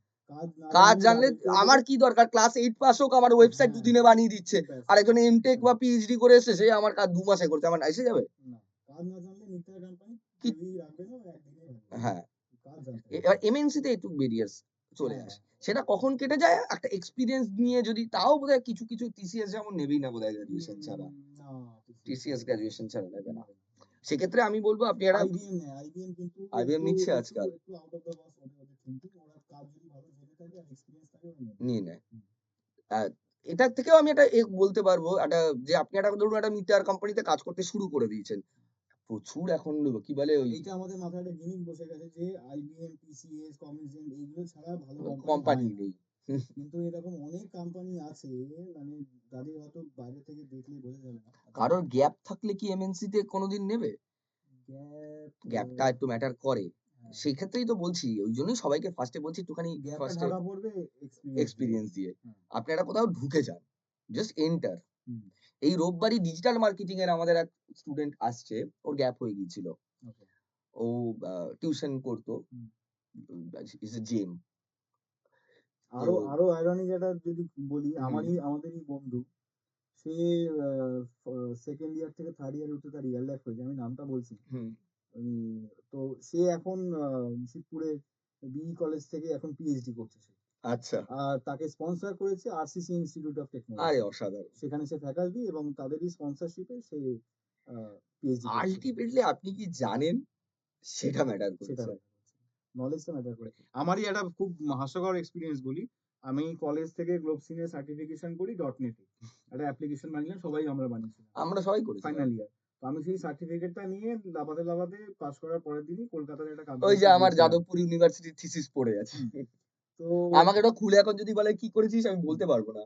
ওটা নিয়ে আমি কাজ করিনি আর আমাকে ফার্দার। তারা বেসিক কোয়েশ্চেন করছে। আমি কিছুই বলতে পারছি না। আমি কি বললাম, আমার এই সার্টিফিকেশন আছে। বলছে সার্টিফিকেশন দিয়ে কিছু হবে না। নলেজ গ্যাদার করে এসো, তোমার চাকরি হয়ে তবে যাবে। হ্যাঁ, সার্টিফিকেট আমরা দেবো obviously হ্যাঁ, আমাদের সেটা একটা হুম, এমএসএমই কোম্পানি গভর্নমেন্ট রেজিস্টার্ড সেই সার্টিফিকেট পাবেন এবং ইন্টার্নশিপ করলে ইন্টার্নশিপে আমাদের প্রাইভেট লিমিটেড কোম্পানি সেখান থেকেও এক্সপেরিয়েন্স সার্টিফিকেট পাবেন এবং তো প্লেসমেন্ট সাপোর্ট পাবেনই। এইগুলো সব দেবো আমরা। কিন্তু ধরুন অনেকেই ভাবে যে আমি একটা কোর্সে এনরোল করলাম, তারপর কিচ্ছু করলাম না। ৬ মাস পর চাকরি করি। না, হবে না। ওভাবে সার্টিফিকেট দিয়ে দিলাম, কোর্স কমপ্লিশন ঠিক আছে। সে বলল আমি হয়তো রেকর্ডিং দেখেছি। আমাদের পক্ষে তো এইটা করা সম্ভব নয় যে সে রেকর্ডিং দেখছে না। কিনা সে কোর্স করছে কিনা, ক্লাস করছে কিনা। আমি সবথেকে ভালোবাসি সেই স্টুডেন্টদের যারা টিচারদের বিরক্ত করে। হুম। কিছু স্টুডেন্ট থাকবেই। প্রচন্ড বিরক্ত করে, বিরক্ত করে মারে। আমার একটি ছাত্রী ছিল, আমি সে এসছে, ওর না, নাম তার নিজের নিতেই পারি। বেনিফিট এর জন্যই বিরক্ত করে যদি হ্যাঁ, তবে ঠিক আছে। কিন্তু আমার তাদেরই ভালো লাগে। ওকে। এ বিরক্ত করছে। সে hmm, botany honours sorry microbiology student. Hmm, সে ডেটা সায়েন্স এর কোর্স করলো। হুম, ৪ টে চাকরি একসঙ্গে। আবার এখন হুম, বলছে যে আমি একটা সুইচ করব, করব কি করব না। আমাকে সবাই নির্মাল্য দাই বলেই, আমাকে হুম, কেউ হুম, স্যার বলে না, নির্মাল্য দা বলে, করব কিনা। কিন্তু সে আমাকে সারাদিন WhatsApp এ বিরক্ত করত। ফ্যাকাল্টিদের যারা বিরক্ত করবে তারাই অ্যাকচুয়ালি চাকরি পায়। একটা তাদের আমাদের সাপোর্ট দিতে হয় না। তারা নিজেরাই ঠিক খুঁজে পেতে LinkedIn হুম, বা হুম, Naukri বা Monster হাজার, হাজার চাকরি ভ্যাকেন্সি হুম, তারা করে নেয়। জানতেও পারি না চাকরি পেয়েছে। হুম, ১.৫ বছর পর বলছে যে ভাগ্যিস বিধ্বস্ত ছিল তাই জন্য হুম, হয়েছে। জানতেও পারি না যে হুম, হুম, ফিডব্যাক নিয়ে দেখাবো যে স্টুডেন্টদের ট্রাস্ট বিল্ড আপ করব যে হ্যাঁ, আমাদের হয় এটা। হুম। তো এটাই ব্যাপার। নলেজ ইস এভরিথিং। আরেকটা ব্যাপার বলি, আমি এখনো কিন্তু আমাকে পড়াশোনা করতে হয়। আমি এটা যে করতেই হবে। এখন ৯ বছর ১০ বছর কাজ করছি বলে যে আমি ভেবে নেব যে আমার আচ্ছা ইউর আদার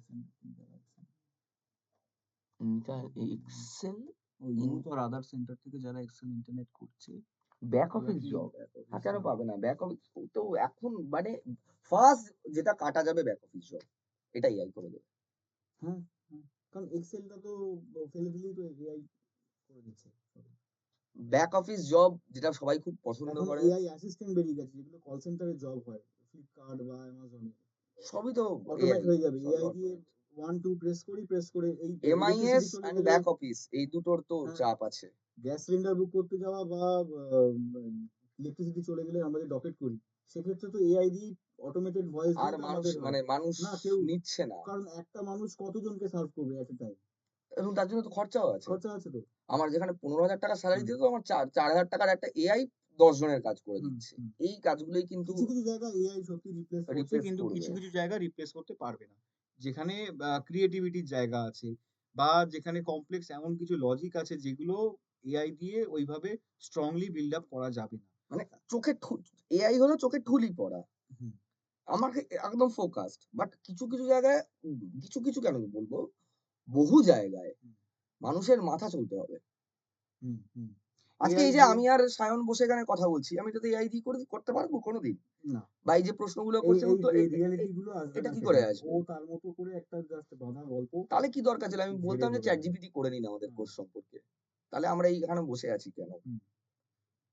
এটাও তো একটা কাজ। না, শেখার ক্ষেত্রে আমি যেটা বলব, আমাকে এখনো শিখতে হয়। অনেক কিছু হুম। প্রজেক্টের ডিমান্ডে। এটা কিন্তু সবার ক্ষেত্রে যারা ধরো তোমার ৬ এখানে মাসে কোনদিন সবকিছু শেখা না, যায় না নাকি? সবকিছু শেখা ওটা কখনোই যায় না। গেটওয়ে, গেটওয়ে, গেটওয়ে এটা entry. Basic building blocks ABCD এই অ্যাবাকাসটা হয়ে গেল। এইবারে এটা মাথায় রাখতে হবে আমি যে কোম্পানিতে যাচ্ছি কোম্পানি কিন্তু আমার গ্রোথের জন্য আমাকে নিচ্ছে না। এটা বড় হোক, ছোট হোক, যে কোম্পানি হোক।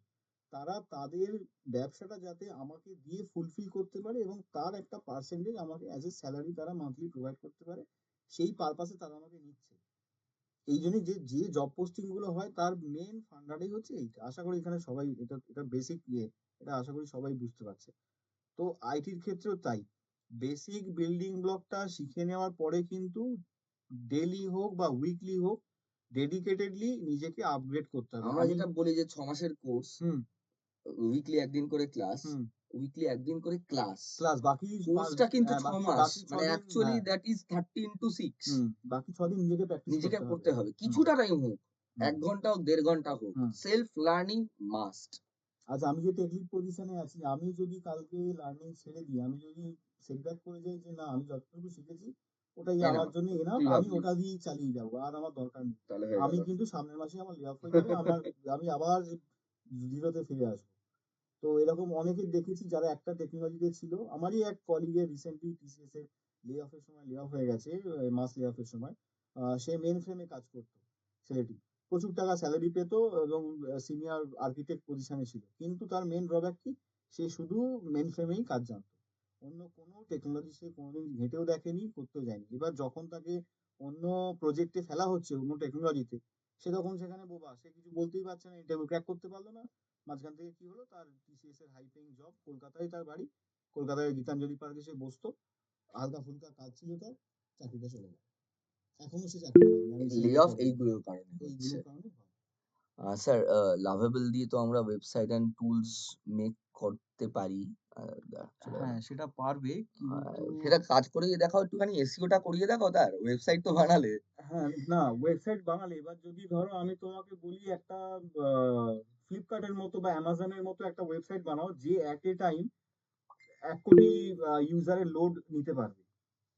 আমার এসএমএসটা পড়ুন স্যার পীযূষ বলে। পীযূষ। আচ্ছা, আচ্ছা, লাস্ট একটা কথা বলে না এবার সবাইকে বাকিদের কথা বলতে বলব। হ্যাঁ, লাস্ট একটা জাস্ট বলছি। হুম, এবার অনেকেই না এখানে আছে, আমি জানি না আছে কিনা, থাকে। হুম, সাধারণত আমাদের এই ওয়েবিনার গুলোতে থাকে। আজকে হয়তো ফ্রাইডে নাইট বলে একটু কম লোকজন হুম, হয়েছে। হুম, হুম, না, আজকে কি ফ্রাইডে? Right, Friday. তারা পার্ট টাইম জব করতে চায় বা ফ্রিল্যান্সিং করতে চায়। হুম। এইটা নিয়ে যদি কিছু বলিস। ফ্রিল্যান্সিং ফ্রিল্যান্সিং এর কি স্কোপ থাকে অ্যাজ আ ওয়েব ডেভেলপার সেটা নিয়ে ফ্রিল্যান্সিং যদি এর স্কোপ এটাই হচ্ছে অনেকের থাকে, অনেকে শর্ট টার্মে কিছু প্রজেক্ট বানিয়ে নিতে চায়। তাদের হয়তো ফুল টাইম যদি কাউকে তারা হায়ার করে, আমি কোম্পানি বলছি মিড টায়ার বা স্মল স্কেল কোম্পানি। তারা এরকম তাদের কাছে হঠাৎ করে কোনো একটা প্রজেক্ট এলো যেটার প্রজেক্টের ডিউরেশন হচ্ছে ৩ মাস কি ৬ মাস। কিন্তু হাই বাজেট প্রজেক্ট। সেক্ষেত্রে হয় কি এটা আমার রিয়াল এক্সপেরিয়েন্স থেকে আমি বলছি। এরকম আমি আগে পেয়েছি বলে আমি বলছি। তো সেক্ষেত্রে হয় কি যদি কোম্পানি একজন ফুল টাইমারকে হায়ার করে ৬ মাসের তার সেলারি সে কমপ্লিটলি দিতে পারবে। তার প্রফিটও থাকবে কোম্পানির ওনারের সমস্ত কিছু ঠিকঠাক চলবে। কিন্তু ৬ মাস পরে যখন প্রজেক্টটা বেরিয়ে যাবে, ৬ মাস পরের তার কাছে আর কোনো ফিউচার প্রজেক্ট বা পাইপলাইনে কোনো ফিউচার প্রজেক্ট নেই। সেক্ষেত্রে হবে কি তখন তাকে বসিয়ে সেই এমপ্লয়িটাকে সেলারিটা দিতে হবে। যেটা তার তার পক্ষে পসিবল নয়। বা ৬ মাস পরে এমনও হতে পারে যে আরো ২ টো প্রজেক্ট চলে গেল। তার লোডটা আরো বেড়ে গেল। কোনোভাবেই সে এফোর্ড করতে পারবে না। সেই প্রজেক্ট গুলো কোম্পানিরা করে কি আ তাদের এমপ্লয়িদেরই বলে রাখে যে তোমাদের জানা-চেনা যদি কোনো ফ্রিল্যান্সার থাকে কোম্পানির বাইরে বা কোম্পানির এমপ্লয়িদেরকেই বলে তোমাদেরকে আমি এক্সট্রা টাকা দেব। তোমরা স্যাটারডে, সানডে বা অফিস আওয়ার্স এর বাইরে যেভাবে তোমরা ম্যানেজ করবে করে নাও। কিন্তু এক্সট্রা টাকা দেব। তোমরা এই কাজগুলো করো। আমি টিসিএস এ জয়েন করার আগে যে কোম্পানিতে ৪.৫ বছর ছিলাম, সেই কোম্পানি থেকেও আমি লাস্টে এরকম ২ টো প্রজেক্ট পাই, যেই প্রজেক্ট গুলোতে আমি স্যাটারডে, সানডে কাজ করতাম। সেখান থেকে একটা লামসাম অ্যামাউন্ট আমি ভালোই একটা টাকা আমি আর্ন করি। তো যেহেতু ওটা ওটা মুনলাইটিং এর মধ্যেও পড়ে না। কারণ যেহেতু আমার কোম্পানি আমাকে এক্সট্রা একটা প্রজেক্ট অফ টাইম এ দিচ্ছে, আরামসে আমি করতে পারি। এছাড়াও ব যেহেতু আমরা মাল্টিপল কোম্পানিজ এ চাকরি করি, সেক্ষেত্রে মাল্টিপল কলিগসরা আমাদের বন্ধু-বান্ধবের মতো হয়ে যায়। তো এরকম অনেকবার হয়েছে যে আমার এক্স কোম্পানির কলিগ আমাকে ফোন করে তাদের কোম্পানির কিছু প্রজেক্ট আছে বা তার কোনো বন্ধু ফ্রিল্যান্সিং করে, ডাইরেক্ট ফ্রিল্যান্সিং করে। সে হয়তো কোনো বড় প্রজেক্ট পেয়েছে, একা সে সামলাতে পারবে না। সে তখন আমাকে দিল। আমি একটা কমিশন অ্যামাউন্ট পেয়ে গেলাম। যে আমাকে দিল সেও মাঝখানে একটা কমিশন অ্যামাউন্ট পেল। আর মাঝখান থেকে তার কাজটাও হয়ে গেল। তো এইভাবেও কিন্তু কাজ হয়। এখনো হয় এবং ভবিষ্যতেও হবে। আর কিরকম ইনকাম হতে পারে এতে? আমি ফ্রিল্যান্সিং এর তো কোনো লিমিট নেই। না এগুলোর কোনো লিমিট নেই। আমি যেরকম যে কাজটা আমি টিসিএস এর আগের কোম্পানিতে যে দুটো কাজ করেছিলাম, একটাতে আমি প্রায় ১,০০,০০০ এর উপর পেয়েছিলাম। আরেকটাতে কম পেয়েছিলাম, ওই ৩০,০০০ মতো পেয়েছিলাম। এগুলো ডিপেন্ড করে। আমরা একটা নিজেরাও আউটসোর্স করি। হুম, অবভিয়াসলি করতে হুম, হয়। হুম, হুম, হুম। আচ্ছা, মোটামুটি তাহলে একটা ক্লিয়ার একটা আ হয়ে গেছে। এবার যার যা প্রশ্ন আছে হ্যান্ড রেইজ করুন ফার্স্ট এ, তারপর বলুন মাইক মিউট করে, আনমিউট করে। আচ্ছা, দেবজ্যোতি দত্ত, আপনার যদি কোনো প্রশ্ন থাকে। আমার যদি আমার নেওয়া আছে অ্যাডমিশন, ওই আর কি যেটা একটুখানি কথা হচ্ছিল যে এআই নিয়ে, এই এআই তো একটা পার্সোনালাইজ যেটা আছে সেটা তো করতে পারবে না সেটা নয়, তাতেও তো একটা মানে এক্সপার্টিস যেটা সেটার উপর তো তাদের কি নেবে তো, বাইরে থেকে কেন নেবে, তার বাইরে কাউকে হায়ার করবে কেন, যারা এটা নিয়ে অনেকদিন ধরে পড়ছে তাদের তো আগে প্রায়োরিটি দেবে, যে কোনো কলেজ থেকে পড়ছে বা ইয়ে থেকে পড়ছে, কোনো কলেজ থেকে গ্রাজুয়েট হয়েছে বা বিটেক করেছে, ইনটেক করেছে। না এখানে একটা ব্যাপার আছে। এবার এআই মানে কি? এআই তে বেসিক্যালি আমরা তো কিছু করি না, আমরা প্রম্পট লিখি। যে তুমি এই কাজটা করো, এই কাজটা করো। ধরো একটা বড় যোগ আছে। ১ প্লাস ২ প্লাস ৩ প্লাস ৪। আমাকে এআই কে বলতে হবে তুমি এই ৪ টে সংখ্যা আমি দিচ্ছি ১, ২, ৩, ৪। তুমি এই ৪ টে সংখ্যাকে যোগ করে যোগফলটা আমাকে দাও। সে তার কাজটা আমাকে করে দিল। আমি এটা মানে বেসিক লেম্যান এর ভাষায় আমি বলছি। তো এইটা আমি জানি বলে যে ১, ২, ৩, ৪ যোগ করলে একটা নাম্বার হয়। সেটা আমি জানি। এবার আমি চাইছি সেটা আমাকে কম সময়ে সে করে দিক। আমার সেই নলেজটা আছে যে যোগ করলে যোগই হবে, বিয়োগ হবে না বা ভাগ হবে না বা গুণ হবে না। সেটা আমি জানি। আমার যেহেতু হাতে সময় নেই, আমি সেই জিনিসটা দিয়ে দিলাম। আমাকেও চট করে ১০ অ্যান্সারটা দিয়ে দিল। আমি ওখানে পুট করে দিলাম। কিন্তু যে একদমই কোডিং এর যার নলেজ নেই, সে যদি প্রম্পট লিখে মনে করে যে পুরো একটা ওয়েবসাইটের একটা কমপ্লেক্স লজিক, আমি কিন্তু রিয়েল লাইফে কিন্তু ওই যে ওয়েবসাইট গুলো আমরা শিখি, যেকোনো জায়গাতেই শিখি যে একটা হোম, অ্যাবাউট আস, কন্টাক্ট আস হয়ে গেল, খতম ওয়েবসাইট। ওই ধরনের কাজ কিন্তু রিয়েল লাইফ হয় ইন্ডাস্ট্রিতে না। হয় না। তাহলে তাহলে তো হ্যাঁ, আইটি কোম্পানিগুলো তাহলে বন্ধ হয়ে যেত। আইটি কোম্পানি বন্ধই হয়ে যেত। কারণ ওই ধরনের কাজ এখন একটা ক্লাস 2 এর বাচ্চাকে দিয়ে সেও করে দেবে। রিয়েল লাইফ ইন্ডাস্ট্রিতে অনেক কমপ্লেক্স লজিকের অনেক কিছু, মানে কিরকম বলবো, ধরো Airbnb যে ওয়েবসাইট, সেরকম সেই ওয়েবসাইট মেইনলি যেগুলো মানে পপুলার ওয়েবসাইট যেগুলো হয়, সেগুলোতে মেইন সমস্যা থাকে। আচ্ছা, অ্যাপ ডেভেলপমেন্ট কি শেখানো হয় বলে দাও। অ্যাপ নয়, আমার তো যেহেতু অ্যাপ ডেভেলপমেন্ট এর জন্য প্রচুর একটা ইনফ্রাস্ট্রাকচার লাগে, মানে একটা হায়ার লেভেলের মেশিন লাগে, ইত্যাদি লাগে। আমাদের যে নিশ, আমাদের যে স্টুডেন্টরা যারা জব পেতে চায়, আহ, আমাদের কোর্স ফিস ১-১.৫ লাখ টাকার নয়। বিভিন্ন অন্যান্য এর থেকে আপনারা দেখতে পাবেন ১-১.৫ লাখ টাকার। আমরা যে কোর্স এই টাকায় করাই, মানে একটা মানে কি বলবো, একটা দীঘার ট্রিপের টাকায় আমরা কোর্স শেখাই।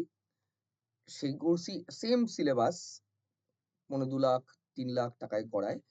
কিন্তু অ্যাপ ডেভেলপমেন্ট শিখতে গেলে যে সিস্টেম লাগে সেটা এতটাই কস্টলি, সে সিস্টেম আমাদেরই নেই।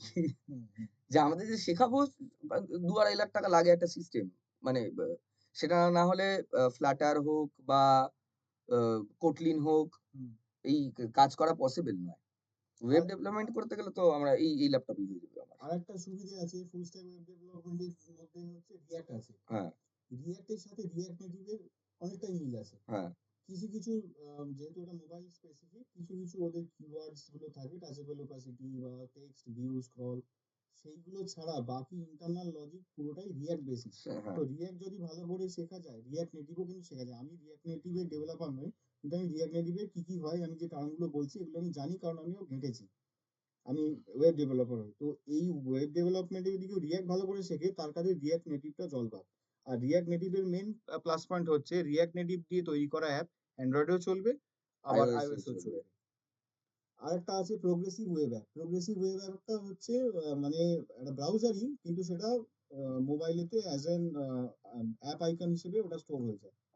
তো ওটার ক্ষেত্রেও আমাদের এই বেসিক এই রিঅ্যাক্ট, নোড, এই মঙ্গো এক্সপ্রেস এইগুলোই কাজে লাগে। এবং রেসপন্সিভনেস এর একটা বিষয় রয়েছে, যে ওটা ডিজাইনের একটা পার্ট। পার্ট HTML CSS ওটা তো বেসিক ব্যাকবোন অফ দ্য টেলভিন দিয়ে যেটা আর্কিটেকচার। হয়, টেলভিন দিয়ে, হ্যাঁ, টেলভিন আছে, ম্যাটেরিয়াল ইউআই আছে, চাপড়া ইউআই আছে, সবকিছুই আছে, প্রচুর যে আছে। একই জিনিস মোবাইলেও চলছে, হুম, হুম, আবার এতেও চলছে হুম, সুন্দরভাবে। হুম। তো এটা একটা বিষয়। হ্যাঁ, যে আমি যেটা দেবজ্যোতিকে বলছিলাম, যে তো এআই ইউজ করতে গেলেও একটা বেসিক নলেজ লাগবে। অন্ধের মতো কেউ যদি এআই এর উপর বেস করে গিয়ে ভাবে যে পুরো আমি হয়ে যাবে, কখনোই হবে না। এআইটা কোথায় কাজে লাগতে পারে, যে আমি নতুন কোনো টেকনোলজি শিখছি, সেই জায়গায় আমি খুব ইজিলি চ্যাট জিপিটিতে আমি প্রম্পট একটা দিয়ে। সুন্দর এটার একটা এক্সাম্পল দিতে পারি। হ্যাঁ। যেমন আগেকার দিনে কি হতো, একটা বাড়ি বানাচ্ছি আমি, হুম, ইটটা আমাকে বানাতে হতো, হুম, বানিয়ে বাড়িটা বানাতে হতো। হুম। এখন ইটটা লোকে বানিয়ে দিচ্ছে, আমি ইটটা এক্স্যাক্টলি। কিনে বাড়িটা বানাচ্ছি। হুম।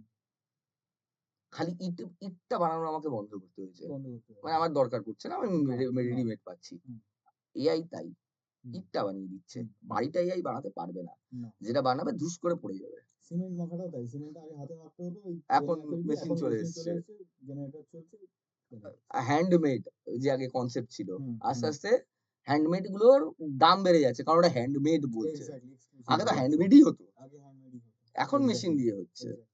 এআই ওই কাজটা করছে। আচ্ছা, আর একটা যেটা কথা ছিল যে এটা তো শিখছি, এটা তো নিয়েছি আমি অ্যাডমিশন। হুম। তো এটা পরে কি আর কি আমি ডাটা সায়েন্স যেটা সেটা শিখতে পারবো, data science? Data science is a totally different thing. Hmm. Obviously, কেন হ্যাঁ, হ্যাঁ। শেখার তো কোনো শেষ নেই, না।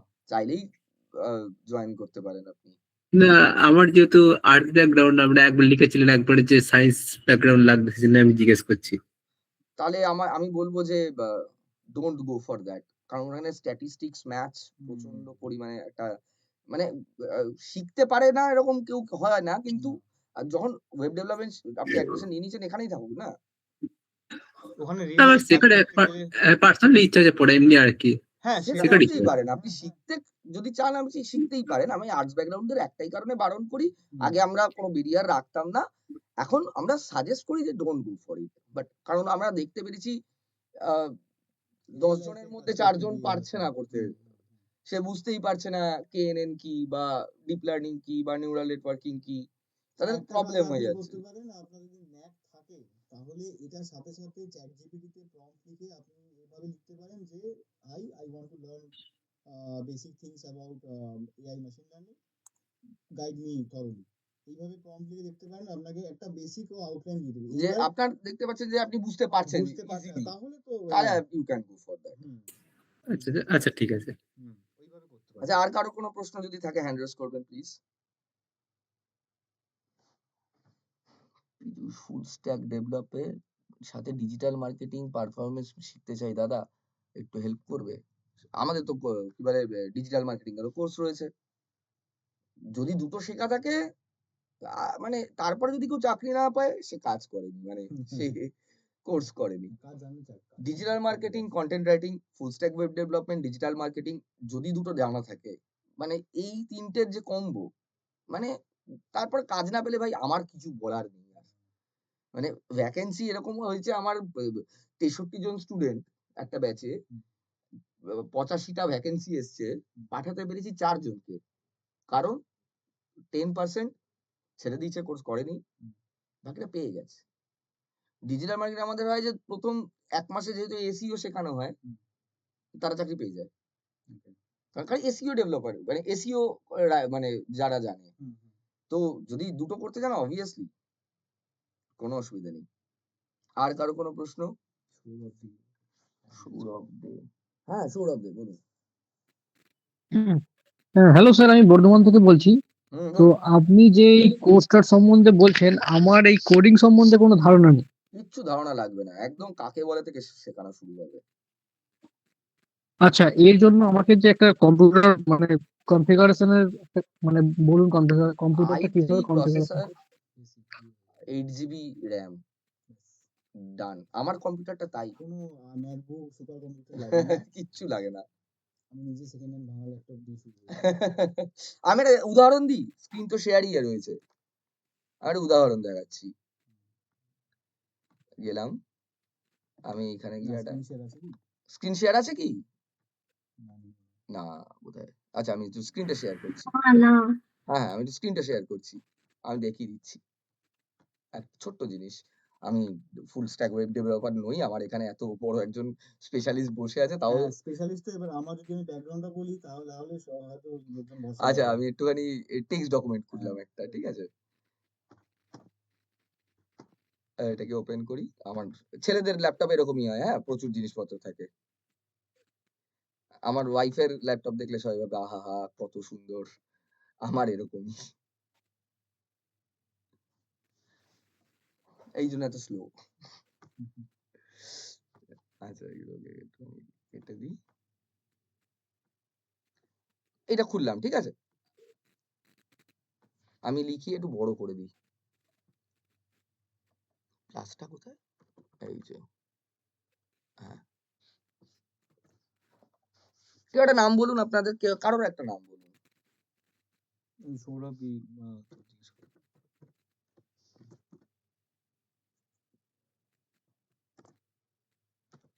বহুদিন পরে করছিস সায়ন। হুম। ভুলও করতে পারি, যে ঠিক করে দিস।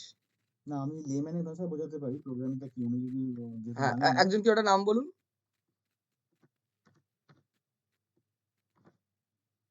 ওই সৌরভ জিজ্ঞেস করে আচ্ছা সৌরভ। হুম।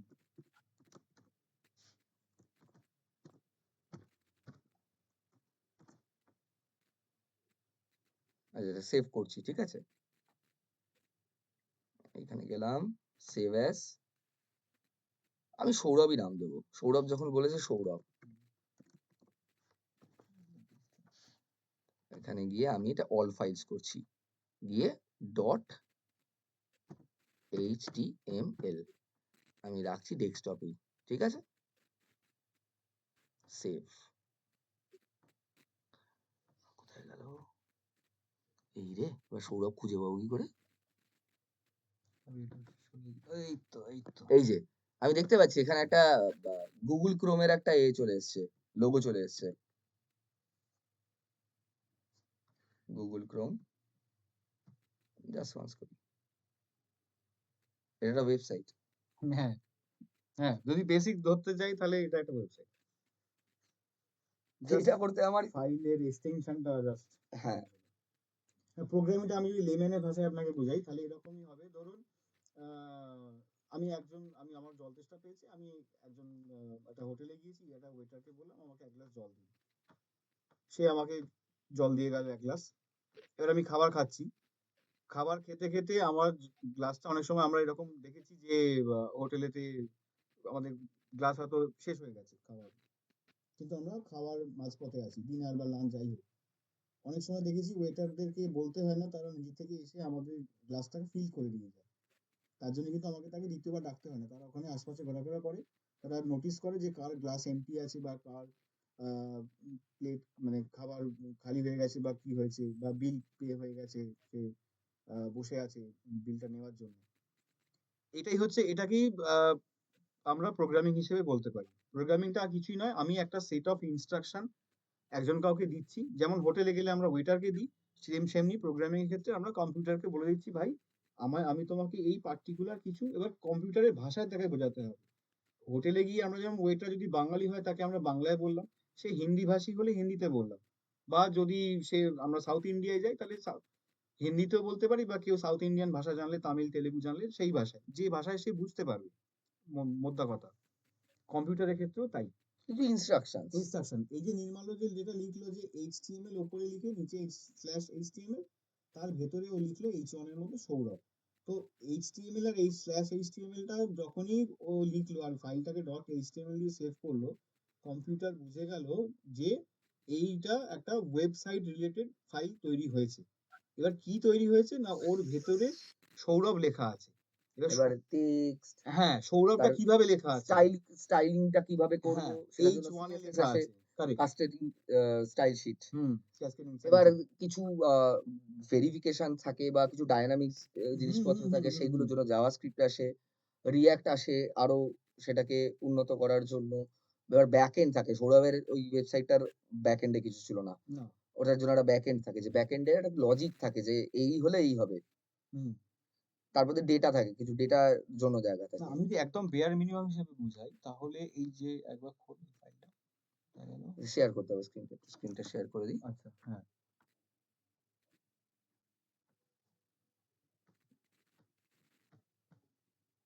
মানে আমি জাস্ট বেসিকটা বোঝাতে চাইছি যে কি দিলে সৌরভের কি ফাইলটা হয়। খুলবো? হ্যাঁ, হ্যাঁ, আচ্ছা, আমি যদি এটাকে দেখি, ইন্সপেক্ট।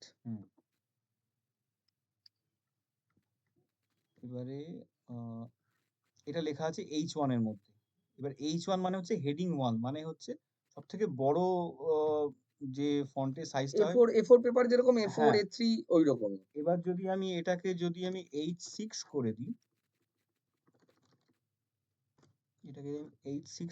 এটা হচ্ছে সবথেকে ছোট ফন্ট, ছোট হয়ে গেল। এইটাই বোঝাতে হবে কম্পিউটারকে যে আমি কি চাইছি। আমি একটা জিনিস করছি, আমার খুব মজা লাগে এটা করতে। ওকে, ঠিক আছে, এটা আমার ফেসবুক, সবাই দেখতে পাচ্ছে। এটা নয়, আমি ফেসবুকের এটা করি।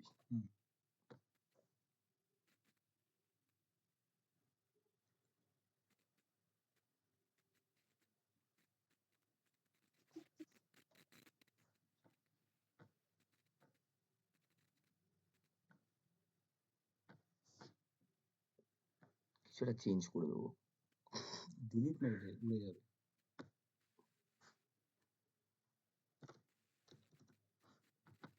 এটা হয় না এখন আর, উড়ে গেছে উড়ে গেছে। তো এটাই হচ্ছে ব্যাপার। বেসিক্যালি খোলা খাতা, কিন্তু আমরা তা কিন্তু মানে এটা আমরা দেখতে এফেক্ট, পাচ্ছি, হ্যাঁ, আমরা দেখতে কিন্তু পাচ্ছি। এর জন্য ব্যাকএন্ড। হ্যাঁ, আমি ফেসবুকের যেই ভেতর মুহূর্তে কিন্তু লোগোটা উড়ে যাচ্ছে না, এটা শুধু আমাদের মেশিনেতে এর হ্যাঁ, লুক এন্ড ফিলটা চেঞ্জ কিন্তু হয়ে যেই যাচ্ছে। মুহূর্তে আমি এটা লোড করব, আবার এটা ঠিক হয়ে যাবে। ডেটাটা চলে এলো, যেহেতু ব্যাকএন্ডটা এখানেও সৌরভকেও যে ছোট করে দিয়েছিল সায়ন, রিফ্রেশ করলে আবার আমি রিফ্রেশ করলে কিন্তু বড় হয়ে যাবে। ব্যাকএন্ডটা দেখা যায় না, কারণ ডেটাটা হচ্ছে মানে মাইক্রোএসডি কার্ডের মতো। গান যেটা আমাদের মাইক্রোএসডি তে সেভ আছে, ওটা কিন্তু সেভই আছে, আমরা যখন প্লে করছি, আমরা যদি 10 বার ওটাকে প্লে আর রিওয়াইন্ড করি, গানটা কিন্তু ফর দি মোমেন্ট প্লে আর রিওয়াইন্ড হচ্ছে। কিন্তু গানটা গানের গানের জায়গাতেই জায়গায় রয়ে থাকবে। রয়ে যাচ্ছে। এক্সাক্টলি। এটাই হচ্ছে ব্যাপার। আচ্ছা, আর কারো যদি কোনো প্রশ্ন থাকে এবার শেষ করতে হবে। আশা করছি মনে হয় ক্লিয়ার হয়েছে ব্যাপারটা, যে প্রোগ্রামিংটা আদৌ হাতিঘোড়া নয়। আর কারোর কোনো প্রশ্ন?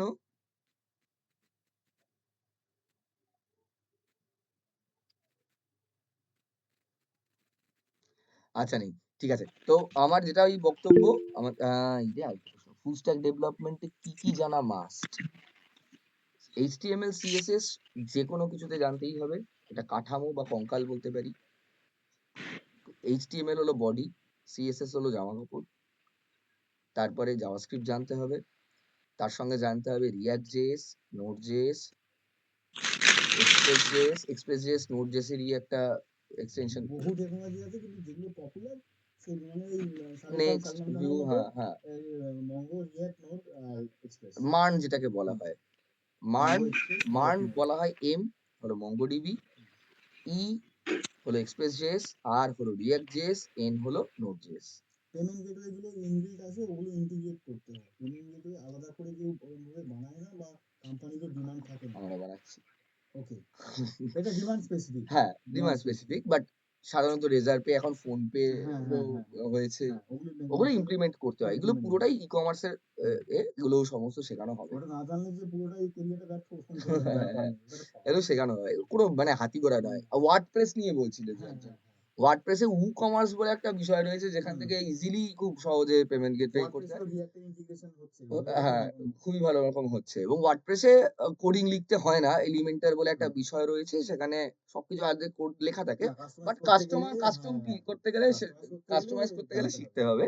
তো আমাদের ওই পার্টটা রাখি না আমরা, কারণ ওটাতে অতটা জব ডিমান্ডিং নয় ওটা এই মুহূর্তে। কিন্তু ওয়ার্ডপ্রেসের এলিমেন্টাল পার্ট অব্দি আমাদের শেখানো হয়। আচ্ছা জয়দীপ, আর যদি কোনো প্রশ্ন থাকে। নিজে ফুল কাজ করতে চাইছি, এটা আবার কি প্রশ্ন? ফুল কাজ মানে? আমি হ্যাঁ, সব থেকে ভালো কথা বলে। সরি না না, বলুন।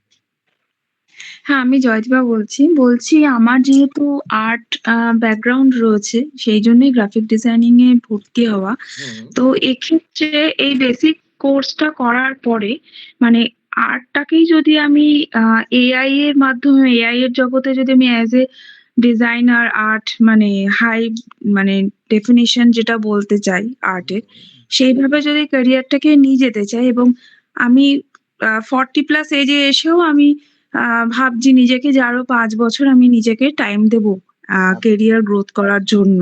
দেখুন আমি আমি আগেই বলেছি, এতটুকু ভাবছি। হ্যাঁ, এআই তো কে আপনি আফটার 5 ইয়ার্স আমি নিজেকে কোথায় দেখতে পারি, মানে দেখতে চাই থেকেও বেশি ইম্পর্টেন্ট দেখা যায় আর কি। হ্যাঁ, দেখুন এআই কে আপনি হেল্প হ্যাঁ, দিতে পারবেন। আপনি যখন গ্রাফিক্স ডিজাইন শিখছেন, মানে ইউআই ইউএক্স কোর্সে রয়েছেন, তাই তো?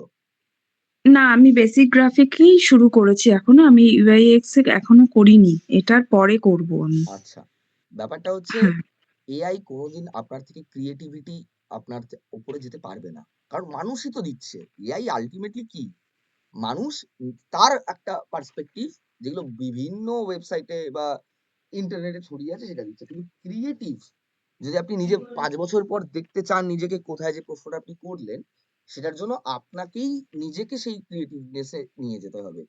আপনাকেই বুঝতে হবে যে আপনি কি করলে আপনি ফ্লারিশ করতে পারবেন। আজকে আমি বিদ্যাসুর কথাই আমি যদি বলি, যে একটা গ্যাপ থাকে অলওয়েজ। যেকোনো কাজের ক্ষেত্রে আপনি কি কাজ করছেন, একটা গ্যাপ থাকে। সোসাইটিতে একটা প্রবলেম থাকে। আমি যে প্রবলেমটা ফেস করেছিলাম, হয়তো সায়নও করেছিল, কারণ আমরা একই কলেজ থেকে বিটেক করেছি। আমরা দেখতে পাচ্ছিলাম যে আমাদের ঠিক মতন প্রোগ্রামিংটা শেখানো হচ্ছে না, এবং কমিউনিকেশন একটা গ্যাপ হয়ে যাচ্ছে আমাদের।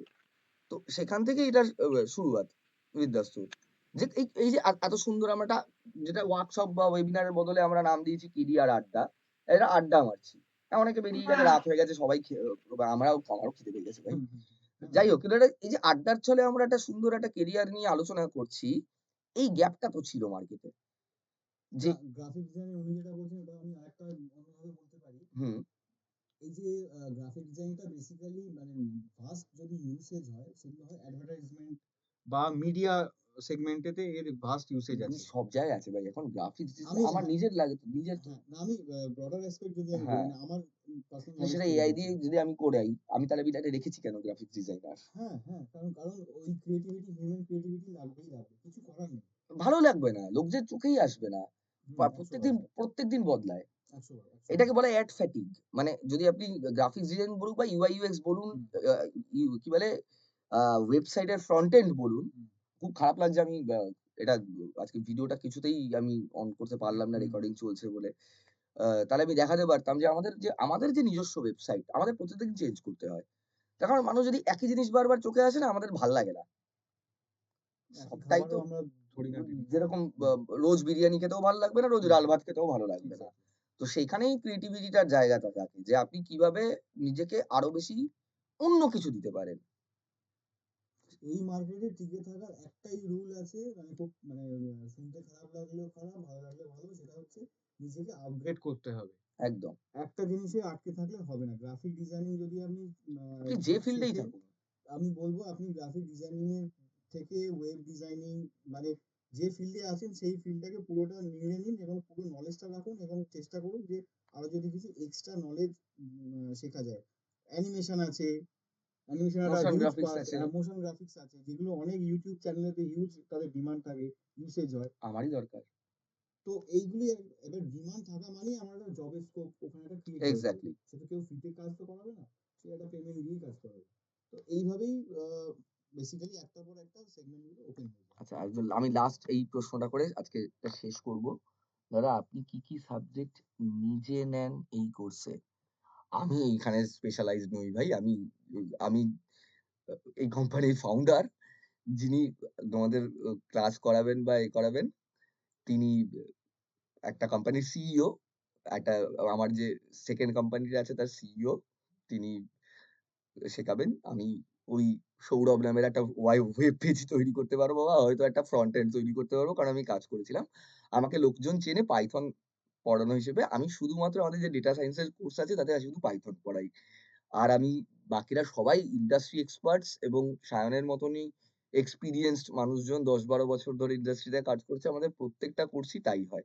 যারা ইন্ডাস্ট্রিতে ১০-১২ বছর ধরে কাজ করছে। ভাই আমি একটা অ্যাসিস্ট্যান্ট প্রফেসর ছিলাম।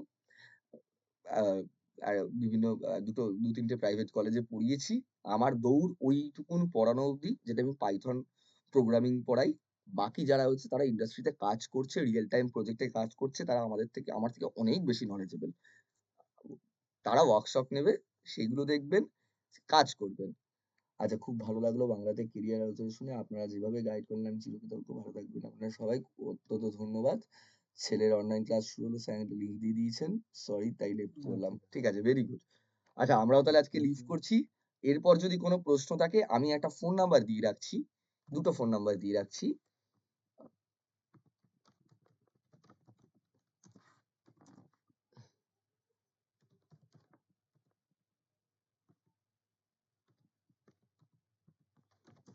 দিয়া ম্যাডাম বা পৃথা ম্যাডামকে ফোন করে নেবেন। বাকি যাবতীয় যারা অ্যাডমিশন নিতে চান, এই রোববার থেকে ক্লাস শুরু হচ্ছে। ক্লাস তো করবেনই।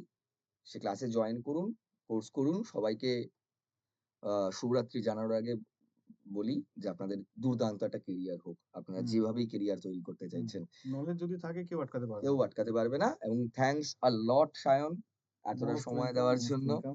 সবাইকে থ্যাংক ইউ, সবাই যে এতক্ষণ এইগুলো আছে প্লিজ যারা। একটু ফোন নাম্বারটা গ্রুপেও দিয়ে দেওয়া হবে। গ্রুপে বারবার দেওয়া হচ্ছে। একটু সমস্তটাই বলে দেওয়া হবে গ্রুপে। রাত্রি ৮টার সময়ই হয় আমাদের জেনারেলি মানে ক্লাসগুলো। কারণ সবার তো কাজ থাকে সকালে। তো রাত্রের দিকেই হয়। ঠিক আছে? Thanks a lot. All thanks the best everyone. To all of you.